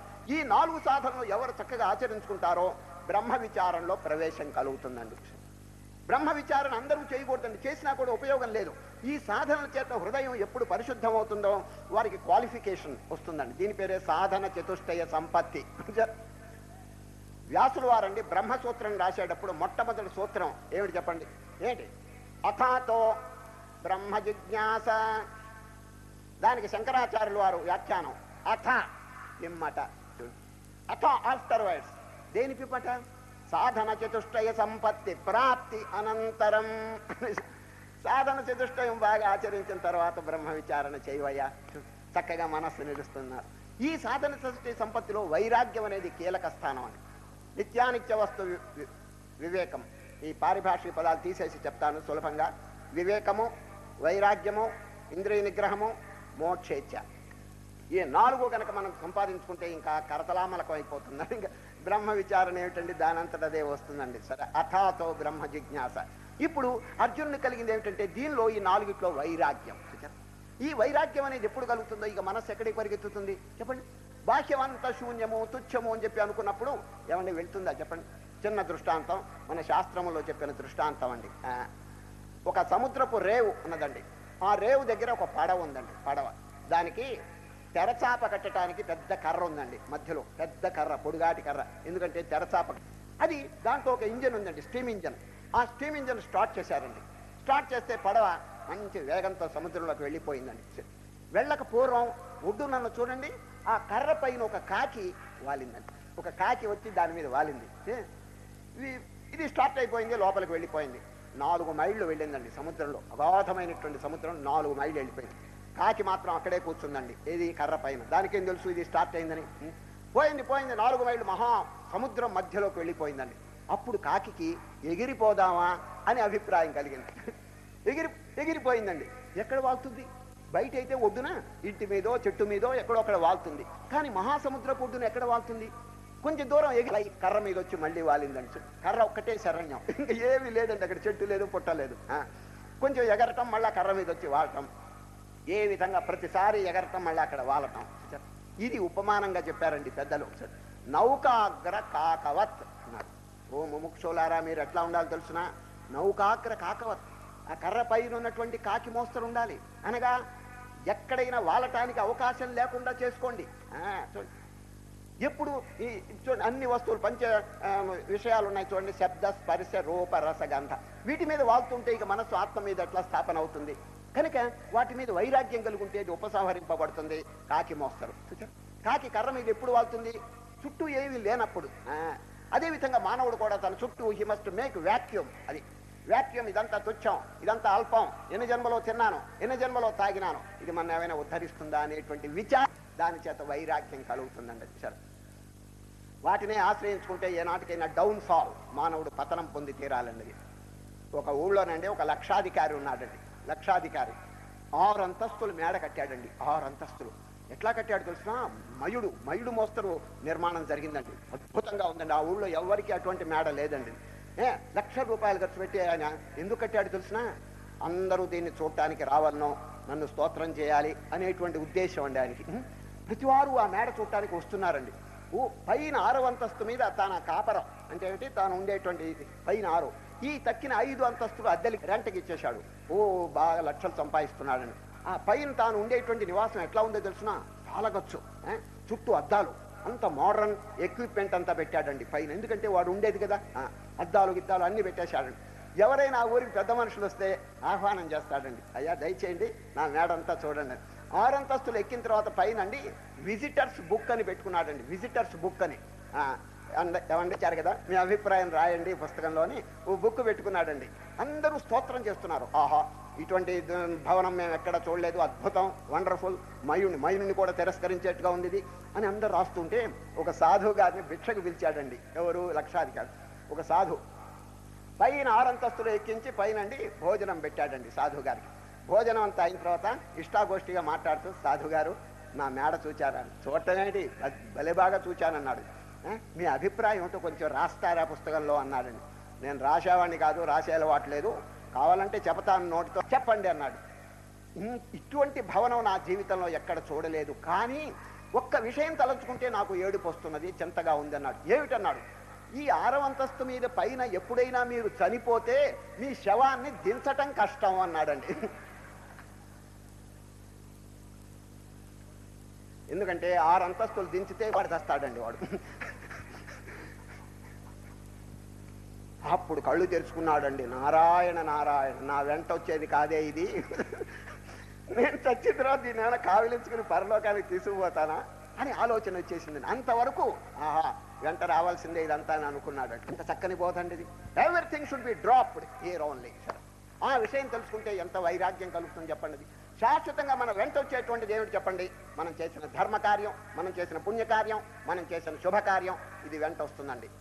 అదేవిధంగా దుష్టకార్యం, దోషకార్యం, ఇవన్నీ పాపం పుణ్యం 2 వెంట వస్తాయండి. పాపాన్ని తగ్గించుకుని కంప్లీట్గా దులిపివేసి పుణ్యాన్ని వెంట తీసుకుపోవాలండి. అది మన యొక్క జీవిత కర్తవ్యం. సరే, దీన్నే కనుక నమ్ముకుంటే ఈ లక్షాధికారి చూడండి ఏమైపోయిందో అని పని చెప్పండి. ఏమో తన వెంట వస్తుంది, ఇదంతా కూడా నేను అవుతానని చెప్పి అనుకున్నాడు కదా, ఏమైపోయింది చెప్పండి. కనుక వైరాగ్యం అనేది అన్నిటికంటే చాలా ముఖ్యం అని చెప్పి గమనించండి. ఇప్పుడు అర్జునుడు తన యొక్క ఈ అనుభవం ద్వారా ఇటువంటి వాక్యములు వెల్లడి చేస్తే శ్రీకృష్ణ పరమాత్మ చాలా ఆనందపడుతున్నాడండి. ఆహాహా, దోహదం కలుగు చేశాడండి. సార్, ఈ అర్జునుడితో ఎన్ని సంవత్సరాలు వీరు కలిసిమెలిసి ఉన్నారు చెప్పండి. కృష్ణుడు వీరెవరో తెలుసండి, సఖుడు, ఆప్తుడు, బంధువు అన్నీ కలిసి ఉన్నాయండి వీళ్ళిద్దరికి రిలేషన్స్. ఎవరికి? కృష్ణుడికి అర్జునుడికి. కానీ గీత ఎందుకు చెప్పలేదు చెప్పండి. ఎన్నో ఇన్స్టెన్సెస్ ఉన్నాయి కదా, ఎన్నిసార్లు వీళ్ళిద్దరు కలుసుకున్నారు కదా, ఎవరు? అర్జునుడు, కృష్ణుడు. కానీ కృష్ణుడు ఎందుకు బోధ చెప్పలేదు చెప్పండి. Waiting for the opportunity. ఏమిటి ఆపర్చునిటీ చెప్పండి? వైరాగ్యం. చక్కని వైరాగ్యం కనుక కలిగితే ఈ ఆత్మబోధ జీర్ణం అవుతుందండి. లేకపోతే ఇదంతా సత్యము, ఇది ఎల్లప్పుడూ నేను అనుభవిస్తుంటానంటే ఇంకా ఏకాగ్రత ఎక్కడ ఉంటుంది చెప్పండి. అది కనుక మనస్సుని అంతర్ముఖం చేయాలంటే దీనంతా నెగేట్ చేయాలండి. అంతా కూడా బరువు అండి. ఏనాటికైనా బరువుని దూరంగా పారేయాలండి. సరే, భారమేమియులేకయుండన్నా చూడండి, తత్వబోధ 108 తత్వాలు ఉన్నాయండి. ఇంకో చిన్న పుస్తకం దాంట్లో చెప్పిన విషయం ఇదంతా. బయట వస్తువులు కానీ, సంకల్పములు కానీ, వృత్తులు కానీ, సంస్కారములు, ఇవన్నీ లగేజ్, బరువు. ఎవరైనా ప్రయాణానికి పోతుంటే లగేజ్ ఎంత తగ్గించుకుంటే అంత మంచిదండి. మీలో చాలామంది ప్రయాణాలు చేశారు కదా, ఎప్పుడు లగేజ్తో ఎంత బరువుతో కనుక పోతే అంత హోప్లెస్గా ఉంటుందండి. ఏది? ఆ ప్రయాణం. శాంతి సుఖం ఉండదండి. ఇప్పుడు చూడండి, ఈ మధ్య ఒక ఆయన బద్రీనాథ్కి బద్రీనాథ్ ఎట్లా పోయినాడు తెలుసండి. 4 చంటి పిల్లలు, 6 ట్రంకు పెట్టెలు. నా అభిప్రాయం ఏంటంటే దారిలోనే బద్రీనాథుడు కనిపిస్తాడండి. దారిలోనే ఎక్కడ బద్రీనాథు, ఎక్కడ ఈ ట్రంకు పెట్టెలు, ఎక్కడ మోసుకుని చేస్తాడు చెప్పండి. కనుక ప్రయాణం అయిపోయేవాడు ఎంత లగేజ్ తగ్గించుకుంటే అంత మంచిదండి. మీరు ఎప్పుడైనా రైల్వే స్టేషన్కి వెళ్ళండి, రైల్వే వారు బోర్డు మీద, ఆ గోడల మీద, పెట్టెల మీద ఒక వాక్యం రాస్తున్నారండి. Less luggage more comfort make travel. ఎంత చక్కనిదండి. Less luggage more comfort make travel. ఓ ప్రయాణికులారా, సామాన్ తగ్గించుకోండి మహానుభావ.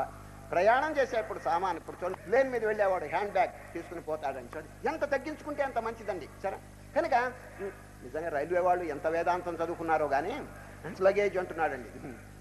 అది మనకు ఉపయోగిస్తున్నదండి. ఈ ప్రయాణం ఉన్న చూడండి, దీర్ఘ ప్రయాణం. ఏమంటే మీరు ప్రయాణం అంటారు ఏమిటన్నా, నేను అంటాం కాదు. కృష్ణుడు, అర్జునుడు ఇద్దరు కూడా ఈ ప్రయాణం అనే పదం ప్రయోగించినారు.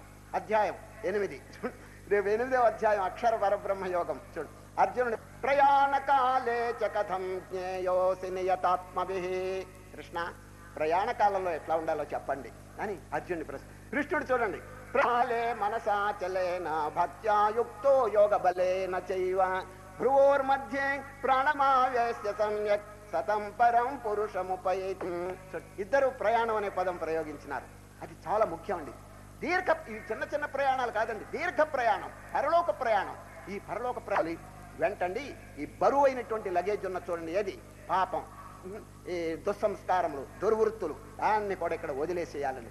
ఏ విధమైనటువంటి సంకల్పము లేకుండా కనుకుంటే ఎంత లగేజ్ తక్కువగా ఉంటే అంత అద్భుతంగా ఉంటుంది ప్రయాణం. కనుక శ్రీకృష్ణ పరమాత్మ రేపటి రోజు కాదండి, ఈ రోజు పెద్ద బోధ ఏమి లేదు. అర్జునుడి యొక్క విషాదాన్ని గురించి ఇంకా 1-2 వాక్యములు మనం విచారణ చేస్తాం. భగవద్గీత తెరవంగానే ధృతరాష్ట్ర ఉవాచ అని వస్తుందండి మొట్టమొదట్లో. ఈరోజు ధృతరాష్ట్ర, ఇదేమిటండి మీలో కొందరు అనుకోవచ్చు, ఏమండి శుభమా అంటూ గీత తెరిస్తే గుడ్డాయన కనిపించాడు ఏమిటండి అని. దీనికి ఏదో అంత పోతే ఎట్లా చెప్పండి, వ్యాస మహర్షి రాసినారు కదా, ఎంతో దీనికి కారణం ప్రబలమైనటువంటి కారణం లేకపోతే ఇట్లా రాయడండి. ధృతరాష్ట్రుడు ఎవరండి? ధృత రాష్ట్రం, రాష్ట్రం అంటే దేశం, తనది కాని దేశాన్ని గట్టిగా పట్టాడండి. ధృత అంటే పట్టడం. పాండవుల యొక్క రాజ్యాన్ని గట్టిగా పట్టేశాడు. ఆ దుర్యోధనుడికి చక్కగా బోధ చేసి ఆ పాండవుల రాజ్యం ఇప్పించేయకూడదు పాపం చెప్పాడు అనుకోండి, ఆయన వెళ్ళలేదు. ధృత రాష్ట్రం తనది కాని గట్టిగా పట్టేశాడు. ఇదండి ధృతరాష్ట్రం యొక్క అర్థం ఏమిటంటే, రాష్ట్రం అంటే దేశం. ఏం దేశం చెప్పండి? తనది కానటువంటి దేశం ఏమిటో చెప్తాను వినడం కాదు, కృష్ణ పరమాత్మ రేపు 13వ అధ్యాయంలో చెప్తారు. తనది కాని దేశం ఏమిటో వినండి. మహాభూతాని, లెక్క పెట్టుకోండి, అంత మన దేశం కాదండి, అది మన స్వరూపం కాదు. మహాభూతాని అహంకారో బుద్ధిరవ్యక్తమేవ చ ఇంద్రియాణి పంచచేంద్రియ గోచరా ఇచ్ఛాద్వేష సుఖం దుఃఖం సంఘాతశ్చేతనా ధృతే ఏతచ్చేత్రం. పొలం ఏమండి, పొలం ఎక్కడుంది? మీ పొలం ఊరు బయట ఉన్నది. మీరు దాంతో కలిసిపోతున్నారా? లేదు కదా. అప్పుడప్పుడు వెళ్ళి దాన్ని దున్నించడం, పెట్టించడం, సూపర్వైజ్ చేస్తుంది. అదేవిధంగా ఈ దృశ్యం అంతైను, ఈ శరీరము, మనస్సు, బుద్ధి, ఇంద్రియములు, ప్రపంచం మన స్వరూపం కాదు. ఇది క్షేత్రం, పొలం. మనం ఎవరో ఈ పొలాన్ని తెలుసుకునేటువంటి విట్నెస్. ఇప్పుడు చూడండి, ఇక్కడ సభ జరుగుతున్నది, లైట్ ఎట్లా ఉన్నదో చూడండి. లైట్ ఎట్లా ఉంది? మనంత ప్రకాశం. మనం నవ్వినాం అనుకోండి, లైటు నవ్వదు. మనం ఇక్కడ దుఃఖపడ్డాం అనుకోండి, లైట్ దుఃఖపడదు. మనందరినీ ప్రకాశింపజేస్తూ ఇక్కడ జరిగేటువంటి సంబంధం లేకుండా లైట్ ఉన్నదండి. అదేవిధంగా మనలో ఆత్మ ప్రకాశిస్తున్నది. కన్ను చూస్తున్నది, చెవి వింటున్నది, మనసు ఆలోచిస్తున్నది, కానీ ఆత్మ ఏమి సంచదు. రేపు వస్తుందో శ్లోకం, పశ్యన్ శృణ్వన్ స్పృశన్ జిఘ్రన్ అస్కన్ గచ్చన్ స్వపన్ శ్వసన్ ప్రలపన్ విసృజన్ గృహన్ నిమిషన్ అపి ఇంద్రియాణింద్రియార్థేషు వర్తంత ఇతి ధారయన్. అర్జున, ఇంద్రియములు ఆయా పనులు చేసుకుంటున్నాయి. వెనక బ్యాక్గ్రౌండ్ లో ఒక మహత్తరమైనటువంటి సచ్చిదానంద స్వరూపం. అది కనుక లేకపోతే ఇంద్రియములు పని చేయవులండి. సరే, మన శాస్త్రంలో ఏమున్నా తెలుసు, మహావాక్యం అంటే ప్రజ్ఞానం బ్రహ్మ. ప్రజ్ఞానం బ్రహ్మ అనే మహావాక్యానికి దానికి వివరణ చూడండి. ప్రజ్ఞానం అంటే ఏనేక్షతే శృణోతీదం జిఘ్రతి వ్యాకరోతి చ స్వాద్వస్వాదు విజానాతి తత్ప్రజ్ఞాతం. దేని చేత కన్ను చూస్తున్నదో అది ప్రజ్ఞ, దేని చేత చెవి వింటున్నదో అది ప్రజ్ఞ. చిన్న ఉపమానం చెప్తే మీకు అర్థం అవుతుంది. చూడండి, ఒక తెరగుడ్డ ఉంటుందండి. ఆ తెరగుడ్డ మీద వెనక ఫోకస్ చేస్తాడు, లైట్ ఫోకస్ చేస్తాడు. మధ్యలో ఒక రీల్ పోతూ ఉంటుందండి. సరే, ఈ రీలు వెనక లైట్ ఉంటుంది. ఈ లైట్ రీల్ మీద పడి ఆ తెర మీద అండి చక్కని బొమ్మ కనిపిస్తుంది. ఆ తెర మీద వచ్చే బొమ్మలన్నిటికీ కారణం ఏమిటో తెలుసండి? లైట్ అండి. సరే, వెనక బ్యాక్గ్రౌండ్ లో కనుక లైట్ లేకపోతే you cannot see the pictures. దర్శనమే కాదండి అది. అన్నిటికంటే ముఖ్యం ఏమిటి తెలుసిన సినిమాలో బ్యాక్గ్రౌండ్ లో ఉన్నటువంటి లైట్ అండి. సరే, అదేవిధంగా ఈ జగత్తున ప్రజ్ఞానం బ్రహ్మ. ప్రజ్ఞానం బ్రహ్మ అనే మహావాక్యానికి దానికి వివరణ చూడండి. ప్రజ్ఞానం అంటే ఏమిటి తెలుసిన? ఏనేక్షతే శృణోతీదం జిఘ్రతి వ్యాకరోతి చ స్వాద్వస్వాదు విజానాతి తత్ప్రజ్ఞానముదీరితం. దేని చేత కన్ను చూస్తున్నదో అది ప్రజ్ఞ, దేని చేత చెవి వింటున్నదో అది ప్రజ్ఞ. చిన్న ఉపమానం చెప్తే మీకు అర్థమవుతుంది. సినిమా చూడండి, ఒక తెరగుడ్డ ఉంటుందండి. ఆ తెరగుడ్డ మీద వెనక ఫోకస్ చేస్తాడు, లైట్ ఫోకస్ చేస్తాడు. మధ్యలో ఒక రీల్ పోతూ ఉంటుందండి. సరే, ఈ రీలు వెనక లైట్ ఉంటుంది. ఈ లైట్ రీల్ మీద పడి ఆ తెర మీద అండి చక్కని బొమ్మ కనిపిస్తుంది. చూచారు? ఆ తెర మీద వచ్చే బొమ్మలన్నిటికీ కారణం ఏమిటి తెలుసండి? లైట్ అండి. సరే, వెనక బ్యాక్గ్రౌండ్ లో కనుక లైట్ లేకపోతే you cannot see the pictures. చూచారు? ఆ పిక్చర్స్ దర్శనమే కాదండి అది. అన్నిటికంటే ముఖ్యం ఏమిటి తెలిసిన సినిమాలో బ్యాక్గ్రౌండ్లో ఉన్నటువంటి లైట్ అండి. అదేవిధంగా ఈ జగత్తును అంతటికి ఈ సినిమా మనం చూస్తున్నాం. ఈ సినిమా దేనివల్ల వస్తుంది చెప్పండి? రీల్ అంటే ఏమిటి? మనస్సు. ఆ వెనక లైట్ అంటే ఏమిటి? సచ్చిదానందం. ఆ సచ్చిదానందం అనేటువంటి ఎగ్జిస్టెన్స్, నాలెడ్జ్ అండ్ బ్లిస్ కనుక లేకపోతే it's impossible for the existence of the world. ఇది ప్రపంచం యొక్క ఉనికే ఉండదండి అక్కడ. కనుక ఈ ప్రపంచాన్నంతటిని వెలిగింపజేస్తున్నటువంటిది చూడండి. ఏనేక్షతే శృణోతీదం జిఘ్రతి వ్యాకరోతి చ స్వాద్వస్వాదో విజానాతి తత్ప్రజ్ఞానముదీరితం. కనుక మనది కానటువంటి వస్తువుల్ని మనం పట్టకూడదండి. ఇది విచారణ అంతా ఇప్పుడు కాదండి, రేపు 13వ అధ్యాయం దగ్గర నుంచి క్షేత్రజ్ఞ జ్ఞాన షట్కంలో అప్పుడు చక్కగా చెప్తాము. ఇప్పుడు ధృత రాష్ట్రం ఎవరండి? ధృతరాష్ట్రుడు అంటే ఒక వ్యక్తి కాదండి. తాను కాని వస్తువుని గట్టిగా పట్టుకునే వాళ్ళందరూ ధృతరాష్ట్రుడి. అయ్యా లెక్క పెడితే ఒక ఊళ్ళో 100 మంది ఉంటారండి ధృతరాష్ట్రులు. ఎందుకంటే అజ్ఞానంలో ఉన్నవారు ధృతరాష్ట్రుడు అన్నారు. ధృత రాష్ట్రం తనది కానటువంటి వస్తువును పట్టాడు. దృష్టాంతాన్ని చెప్తాను. ఈ శరీరం ఎవరండి ఇచ్చింది? ఏమండి మనం ఏమైనా సృష్టించుకున్నాం కదా? నిజంగా మనం సృష్టించుకుంటే 2 చేతులు గ్రహచారం అంటే 10 చేతులు రావణాసురుడు మోస్తులు పెట్టేవాళ్ళం, 20 చేతులు. మనం సృష్టించుకోవాలా? మనం గుండెకాయ ఆడుతున్నదంటే మనకేమైనా శక్తి ఉన్నదా? లేదండి, అది ఆడుతున్నది, అది నిలిచిపోతుంది. కనుక ఈ శక్తుడు మనకిచ్చాడు. నాయన లక్షణంగా దీంట్లో కాపరం ఉండి ఇంట్లో నువ్వు వచ్చిన పని ఏమిటో నెరవేర్చుకో, జన్మరాహిత్యం పొందటానికి తగినటువంటి మోక్ష ప్రయత్నాలన్నీ చేసుకో అని ఈ చక్కని శరీరం అనేటువంటి ఇల్లు ఎవరు? భగవంతుడు. Who is the owner of this body? ఈ శరీరం అనేటువంటి భవనానికి ఎవరండి ఓనర్? భగవంతుడు. మనం ఎవరో అద్దె కొంపలో నివసిస్తున్నామండి. ఈ శరీరం అనేది ఒక అద్దె కొంప అండి. మీరు అడగచ్చామండి అద్దె అంటే ఏమిటని. ఇప్పుడు 3 పూట్ల భోజనం వేయటమే అద్దె అండి. సరే, 3 పూట్ల వేస్తుంటాడు లోపలికి. ఈ అద్దె చెల్లించుకుంటున్నాం లక్షణంగా భగవంతుడి. కానీ ఎంతకాలమో ఉండి ఉండి మమత్వం ఏర్పడిపోతున్నదండి ఎవరికి? జీవుడికి. మమత్వం కలిగి కడుపులో బిడ్డగా ఉన్నప్పుడు ఇందాక ఏం చెప్పినా చూడండి, పరమాత్మ నన్ను తరవండి, భూపతం అయిన తర్వాత నేను గురువు దగ్గరికి వెళ్ళి అన్వేషించి మరల జన్మ లేకుండా తరించడానికి ప్రయత్నం చేస్తానని వాగ్దానం చేశాడా లేదా? మరి తర్వాత జన్మించిన తర్వాత అంతా మర్చిపోయినాడా లేదా? ఖచ్చితంగా భగవంతుడు ఈ శరీరం మనకిచ్చి నాయనా కొన్నాళ్ళు బతుకు, కొన్నాళ్ళు ఉండు, కాపరం చేయి, కానీ ఏనాటికైనా ఈ ఇల్లు నాది, నేను పెరుక్కుంటా, నువ్వు రెంట్ కానీ you are not the owner, కొన్నాళ్ళు ఉండి తర్వాత మేము వెళ్ళమంటే వెళ్తూ ఉండన్నారు. వీడేమిటంటే బాగా మొదట్లో తలకాయ ఊపాడు, తీరా కొన్నాళ్ళు అయిన శరీరం ఎందుకు వదలాలి, ఎందుకు వదలాలి, నా ఇష్టం, నా దాని మీద హక్కు ఉన్నదని చెప్పి వాడు మమత్వం కలిగి. ఏమండి ఎవరైనా శరీరం వదలాలని అనుకుంటారా? లేదు, అభిమానం, దేహాభిమానం కలిగిపోయింది. మరి భగవంతుడు ఊరుకుంటాడా చెప్పండి? అద్దె కొంపలో ఉన్నవాడు వెళ్ళు అంటే వెళ్ళకపోతే ఓన చెప్పండి నోటీస్ ఇస్తాడు, నోటీస్. అదేవిధంగా భగవంతుడు కొంతకాలం నాయన ఈ శరీరం అనేటువంటి ఇంట్లో, నా యొక్క ఇంట్లో నువ్వు నివసించు, తర్వాత ఈ శరీరం నాకు ఇచ్చేయాల్సిందే, ఐఆమ్ ది ఓనర్. ఊరికే రెంట్లో ఉండే అద్దెకున్నటువంటి వాడే కానీ ఓనర్ కాదని చెప్పి భగవంతుడు చెప్పనే చెప్తున్నాడు. కానీ వీడు అజ్ఞానం దాంతో అభిమానం పొందిపోయి నేను వదలను. వెంటనే నోటీస్ పంపిస్తున్నాడు భగవంతుడు. ఫస్ట్ నోటీస్ ఏమిటి తెలుసండి? కంటికి చత్వారం వస్తుందండి. ఎవరికైనా చత్వారం వస్తే first notice from God to quit this body. కొంచెం బాగా ఆలోచించుకోండి. ఎవరికైనా చత్వారం వస్తే రిపేర్ చేయించుకోవటం, ఈ భావన కొంచెం మనసులో పెట్టుకోండి. ఏ నాటికైనా శరీరం మంది కాదు. నిజంగా మన శరీరం అయితే చత్వారం ఎందుకు వస్తుంది మనకి? మనం ఎందుకు రప్పించుకుంటాం చెప్పండి? వీడికి వాడు ఒకటేమో, అయ్యా ఐ స్పెషలిస్ట్ ఉన్నంత వరకు నాకేం ఠోకా లేదంటాడండి వాడు. చత్వారాలు 100 వస్తే వాడికి ఏమిటండి?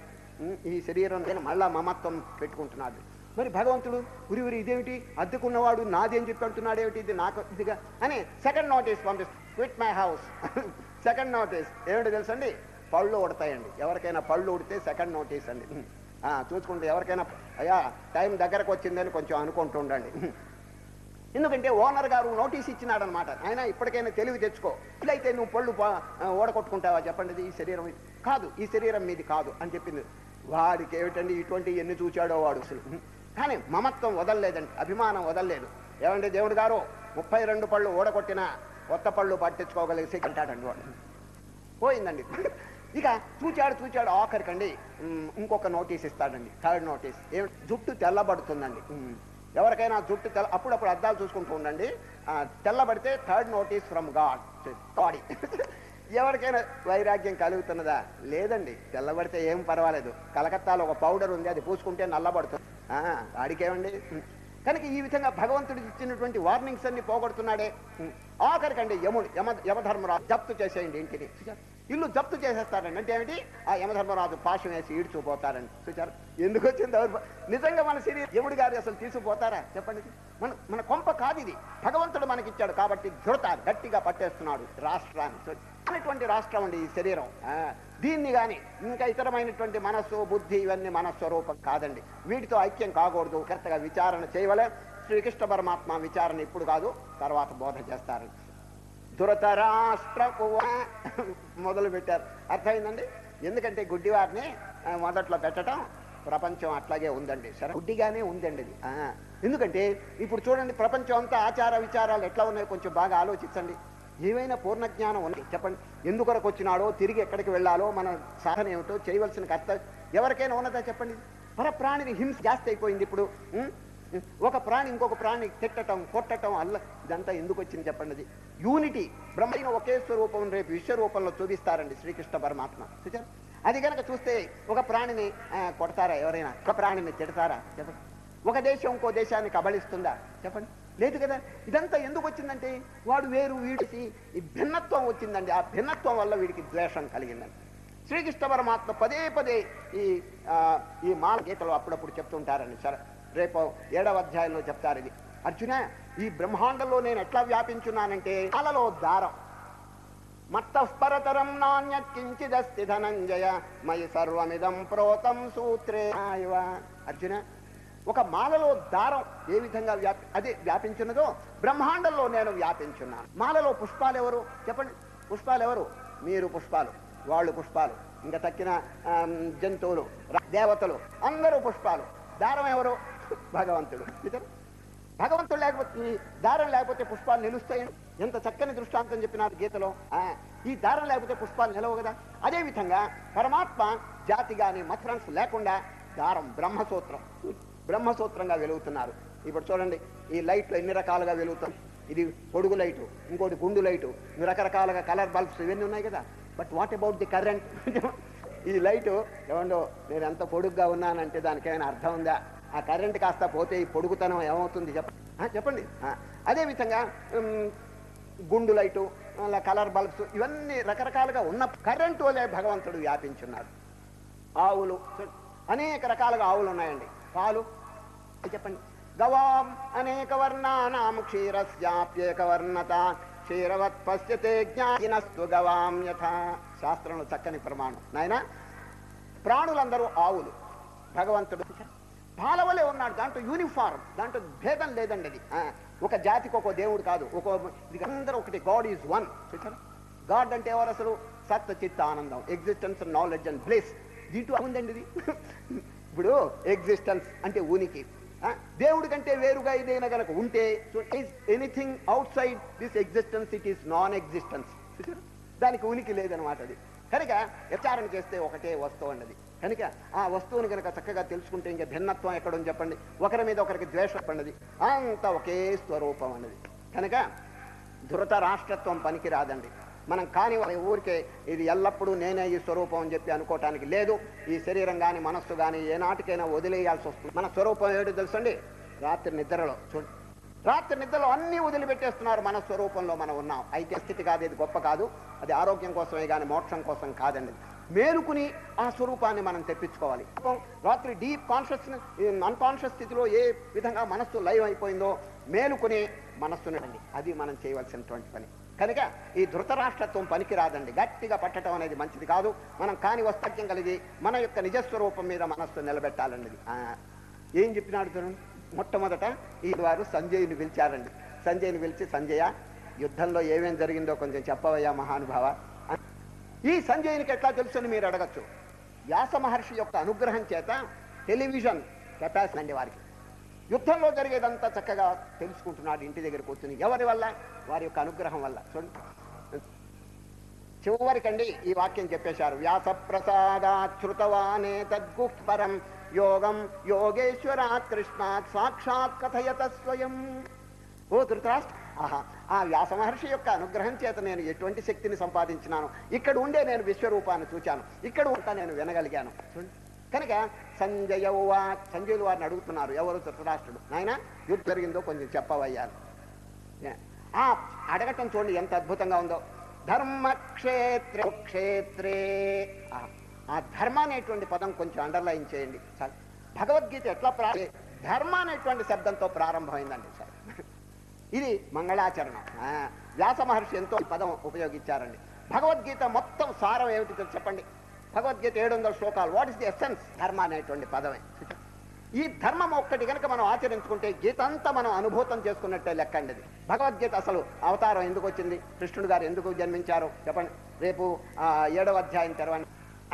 అర్జున, పరిత్రాణాయ సాధూనాం వినాశాయ చ దుష్కృత ధర్మ సంస్థాపనార్థాయ సంభవామి యుగే యుగే. ఎప్పుడెప్పుడు చూడండి. ధర్మస్య గ్లానిర్భవతి భారత అభ్యుత్థానమధర్మస్య తదాత్మానం కామ్యహం. ధర్మం కోసం నేను ధర్మాన్ని ఉద్ధరించడానికి ఎంత సంతోషం అండి భగవానుడికి.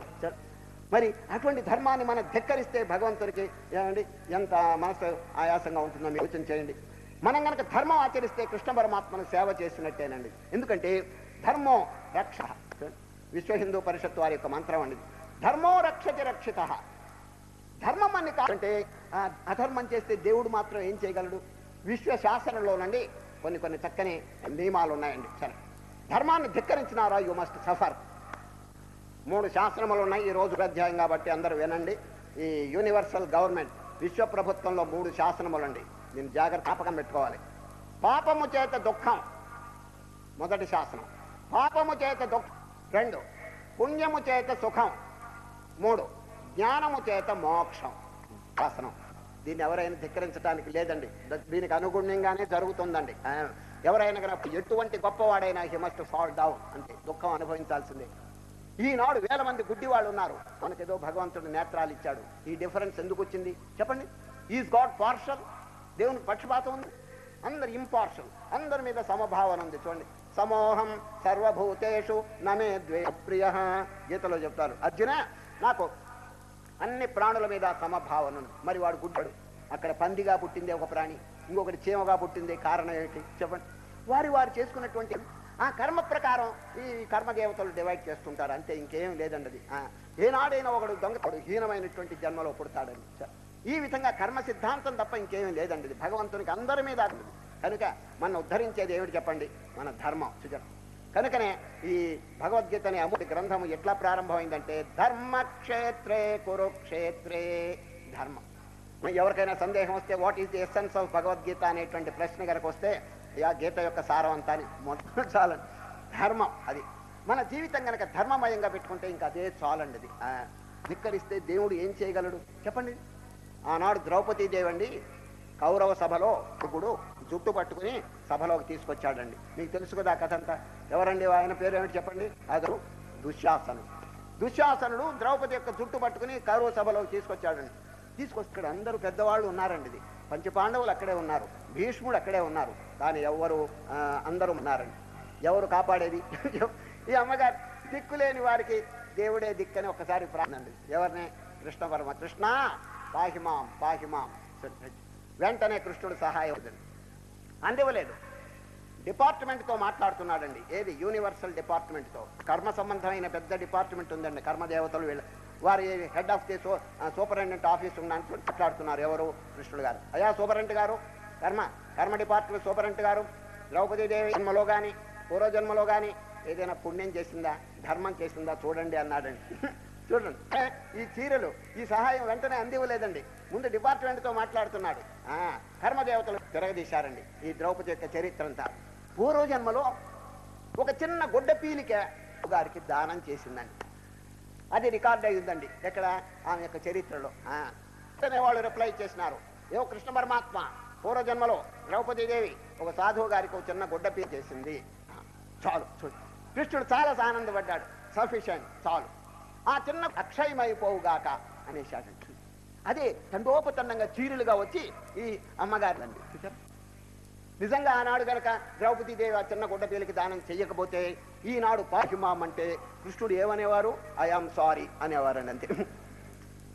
ఏం చేశారు చెప్ప? ధర్మం చేయకపోతే. ఇప్పుడు ద్రౌపదీదేవిని రక్షించింది ఎవరో తెలిసిన? ధర్మో రక్షతి రక్షిత. ఆ ధర్మం అనేది కాపాడిందండి అది. కనుక భగవద్గీత ధర్మం అనేటువంటి పదంతో ప్రారంభించడంమైనటువంటి విషయం. గీత యొక్క సారం అంతా కూడా మనకి దీంతోనే జీర్ణం అయిపోతుందండి. దీన్ని కనుక ఆచరణలో పెడితే ధర్మక్షేత్రే, ఈ క్షేత్రం చూడండి, ఈ శరీరము ఉపాధి అనేటువంటి తయారు చేసుకోవాలంటే ధర్మక్షేత్రంగా తయారు చేసుకోవాలి. మనం బాగా ప్రతిరోజు ఇంట్రాస్పెక్షన్ చేయాలండి అది. సరే, మీరు ధ్యానం అంటే ఏదో జపమాలు పెట్టి జపం చేయటం వెళ్ళిపోవటం అట్లా కాదండి. అంటే మీరు జపం చేయండి, పారాయణం చేయండి, అంతా అయిన తర్వాత పారాయణ పుస్తకం అక్కడ పెట్టండి, జపమాలు అక్కడ పెట్టండి. 5 minutes ఇంట్రాస్పెక్షన్, ఆత్మ పరిశోధన. In what situation is my mind, నా మనస్సు ఏ స్థితిలో ఉంది, రజోగుణమా, తమోగుణమా, సత్వగుణమా, ఏమైనా దుర్గుణాలా అలా అని చెప్పి చక్కగా విచారించాలండి. సరే, ఏదైనా కనుక దుర్గుణాలు ఉంటే దాన్ని వెంటనే పారద్రోలటానికి ప్రయత్నించారు. దుర్గుణం కనుక ఈనాడు వస్తే రేపు కూడా దాన్ని పేరబెట్టబాకండి. వెంటనే దాన్ని సద్గుణం చేత తీసి అవతల, లేకపోతే హృదయం కల్మషభూయిష్టం అయిపోతుంది, మనకు అపకారం చేస్తుందండి అది. ధర్మ అనేటువంటి పదం వచ్చింది కాబట్టి అందరూ జ్ఞాపకం పెట్టుకోండి. భగవంతుడు దేనికి అవతరించినాడంటే ధర్మోద్ధరణ కోసం అవతరించినాడు. వారికి ఇష్టమైనటువంటి పని ఏమిటంటే మనం ధర్మమును ఆచరించటం. ధర్మాన్ని ధిక్కరించి దేవుణ్ణి ప్రార్థన చేస్తే ఏం చేస్తాడో చెప్పండి. అది చాలా మంది ఇట్లాగే చేస్తున్నారండి. దేవుణ్ణి స్తోత్రం చేస్తున్నారు, ఓం కృష్ణ వాసుదేవాయ నమః అని చెప్పి స్తోత్రం చేస్తున్నారు. కానీ బయటకు వచ్చిన తర్వాత వ్యవహారంలో వాడిని తిట్టడం, వీడిని కొట్టడం, అధర్మం, అన్యాయం, అవినీతి ఈ విధంగా కనిపిస్తున్నదండి. మరి ఇది ఎట్లా ఉంటుంది చెప్పండి. ఇది భగవంతుడు పడతాడా? ఒక చిన్న దృష్టాంతం చెప్తాను, సమయం అయిపోతున్నది. ఈ అధ్యాయంలో ముఖ్యమైనటువంటి విషయాలు 1-2 చెప్తున్నాను. ఏమిటంటే, ఒక దేవాలయం ఉందండి, ఒక ఊళ్ళో దేవాలయం. ఆ దేవాలయంలో మధ్యాహ్నం 3 గంటల వరకు పురాణ కాలక్షేపం జరుగుతుందండి. పురాణ కాలక్షేపం మధ్యాహ్నం 3ంటికి పురుషులు ఎవరు వస్తారండి? పొలాలు, వ్యాపారాలు ఇవే కదా.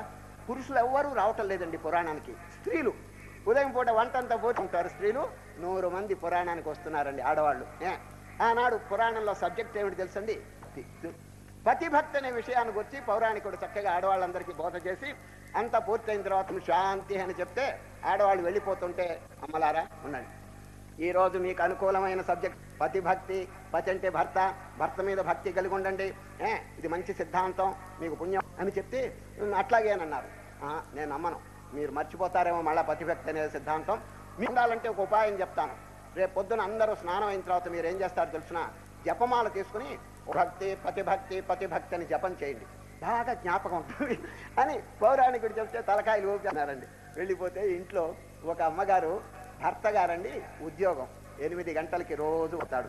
7 గంటలకే ఈ భార్య టిఫిన్ తయారు చేసి ఆయనకి పెడుతుంది, తినేసి పోతాడు. ఈ రోజు ఈయన జపం చేయమన్నాడు కదా అంచేత ఈ భార్య గారండి భర్త గారి టిఫిన్ ఎగరగొట్టిందండి. ఎగరగొట్టి ఓం పతిభక్తి పతిభక్తి పతిభక్తి అని జపం చేస్తున్నదండి. సరిగా 8 అయితే పరిగెత్తు, ఏమే టిఫిన్ అయిందా అని. లేదు, జపం పూర్తి కాలేదన్న. ఏం జపం అన్నారు? పతిభక్తి. ఉరి అసలు కొట్టి నీ జపం ఏమిటే అన్నాడు ఆయన. చూడండి, అసలు భర్త ఎండిపోతున్నాడండి తిండి లేక. ఈమె పతిభక్తి పతిభక్తి అని జపం, ఏమైనా అర్థం ఉందా? ఈ విధంగా జరుగుతున్నదండి ఇప్పుడు. సరే, భగవంతుడు అంటే అందరి యొక్క స్వరూపంతో వెలుగుతుంటే వారిని కొట్టడం ఏమిటి, వీరిని తిట్టడం ఏమిటి, అపకారం ఏమిటి, దురాచరణ ఏమిటి చెప్పండి. కనుక ఇటువంటి భక్తి ఏమిటంటే ధర్మాచరణ. ధర్మాచరణ చేస్తే భగవంతుడు ఎంతో ఆనందపడతాడండి. కనుక మొట్టమొదటి ధర్మం అనేటువంటి పదంతో ప్రారంభమైంది కాబట్టి మన జీవితాన్ని ధర్మమయంగా చేసుకుంటామండి. ధర్మక్షేత్రే కురుక్షేత్రే సమవేతాయుయోత్సవ మామకాః పాండవ కిమకుర్వత సంజయ. సంజయుని అడుగుతాడు, ఎవరు? ధృతరాష్ట్రమ. ఆయా యుద్ధంలో ఏం జరిగిందో వెంటనే సంజయుల వారు అక్కడ జరిగిందంతా చెప్తారండి. ద్రోణాచార్యుల వారు దగ్గర దుర్యోధనుడు అంతా వర్ణిస్తుంటాడు. తన సైన్యంలో ఉన్నటువంటి వీరులు, యోధాగ్రేసరులు పేర్లు చెప్పి పాండవుల పక్షంలో ఉన్న వారి పేర్లు కూడా చెప్తారు. వీరందరికీ సంతోషం కలగాలని భీష్మాచార్యులు వారు ఆ శంఖం ఊతిన తర్వాత ఇటు పాండవ పక్షంలో మహనీయులు ఉన్నారు చూడండి, వారు కూడా శంఖాలు ఊతారు. ఆత్మ పాంచజన్యం, పాంచజన్యం అనేటువంటి శంఖాన్ని కృష్ణుడు ఊదాలండి. దేవదత్తం, అర్జునుడు దేవదత్తం అనేటువంటి శంఖాన్ని ఊదినారు. ధర్మరాజు అండి అనంత అనేటువంటి శంఖాన్ని ఊదినారండి. భీముడు ఇంకో పౌండ్రం అనేది ఇంకోటి ఉంది. ఈ విధంగా అనేకమైనటువంటి శంఖాలన్నీ కూడా ఊదబడినాయి. అదంతా వ్యాకులం అయిపోయిందండి యుద్ధక్షేత్రం అంతా. సరే టైంలో అర్జునుడు గారు ప్రార్థన చేస్తారు, కృష్ణ ఇరు సేనల మధ్య ఈ రథాన్ని రండి అంటారండి. వెంటనే కృష్ణ పరమాత్మ సారథి కాబట్టి ఆ 2 సేనల మధ్య తీసుకెళ్లి రథాన్ని పెడతారు. అర్జునుడు ఒక్కసారి చూస్తారండి. చూచేటప్పటికి ఎవరున్నారు అక్కడ? శత్రువులు అనేది ఏమి కనిపించలేదండి. అంత మిత్రులు, తాతలు, తండ్రులు వీళ్ళందరూ కనిపించేటప్పటికీ మనస్సు ఆయాసం కలిగిపోయింది. అయ్యో కృతం అయిపోయిందండి. వీళ్ళందరూ గురువులు కూడా ఉన్నారు దీంట్లో, పెద్దలు ఉన్నారే, వీళ్ళందరూ ఎట్లా చంపేది అని ఆ భావన మనస్సులో కలిగిపోయి ఇక చూడండి గిర్రని తల తిరిగిపోయిందండి. భ్రమతీ వచమే మన నిమిత్తాని చ పశ్యామి విపరీతాని కేశవా నచ శ్రేయోను పశ్యామి హత్వనమాహవే. స్వజనం అని చెప్తున్నారండి. నా వాళ్ళని నేను ఎట్టా చంపేది, నా వాళ్ళని నేను ఎట్టా చంపేదని ఇట్లా జరుగుతుంటే గాంధీవు నెమ్మదిగా జారిపోయిందండి సార్. గాంధీవు అంటే ఎప్పుడు వదిలిపెట్టడండి ఆయన, కానీ పాశుపతం జారిపోయిందండి అది. గాంధీవం స్రంసతే హస్తాత్వచ్చైవ పరిదక్ష శక్నోమ్యవస్థాతుం భ్రమతీ వచమే మనః. ఆఖరికి అధ్యాయం పూర్తి చేస్తూ వారు ఒక చక్కని దృశ్యం చూపిస్తున్నారండి. ఏడు తెలుసండి ఈ దృశ్యం చూపిస్తున్నారు. వారి చేతులు నిమిత్తాని చ పశ్యామి విపరీతాని కేశవాని చ శ్రేయోను పశ్యామి హత్వా సుజనమే ఏవముక్త్వార్జున సంఖ్యే. సంఖ్య అంటే యుద్ధం అండి. రథోపస్థ ఉపారు, రథం మీద చతికిలబడ్డాడు. ఎవరు? విసృజ్యాడు. ఏది? సచరం చాపం శోక సంవిఘ్నమానస. ఆ దుఃఖంతో ఆ గాంధీవం ఇవన్నీ కూడా జారిపోయినాయి, తలకాయ తిరుగుతున్నది. ఈ సందర్భంలో వ్యాసులు వారు ఈ అధ్యాయం పూర్తి చేస్తారు. రేపటి దినం శ్రీకృష్ణ పరమాత్మ యొక్క బోధ, అద్భుతమైనటువంటి బోధ మీరు వినగలరు. ఈ ప్రథమాధ్యాయం అంతా ఏమిటంటే అర్జునుడి యొక్క వైరాగ్యం. ఆ వైరాగ్యమును పురస్కరించుకుని శ్రీకృష్ణ పరమాత్మ సాంఖ్యయోగం అనే అద్భుతమైన ఉపదేశించబోతారు. హరి ఓ భవమాన వట్టు భవమాన సుదుడు మట్టు పాదార విందములైనామారూపములకు నిత్యజయ మంగళరమణి మారూపములకు నిత్యజయ ప్రహ్లాద నారదాది ప్రహ్లాద నారదాది భాతులు పొగడగని నామారూపములకు నిత్యజయ మంగళరమణి నామారూపములకు నిత్యజయ పురనివాస సాకేత పురనివాస సామ్రాజ్యాభిషేకరీ నామారూపములకు నిత్యజయ ప్రహ్లాద నారదాది ప్రహ్లాద నారదాది తూలు పొగడుతుండగని నామారూపములకు నిత్యజయ రాజీవ నయన చాగరాజీవ చాగరాజావి నూతమనరగని నామారూపములకు నిత్యజయ రామా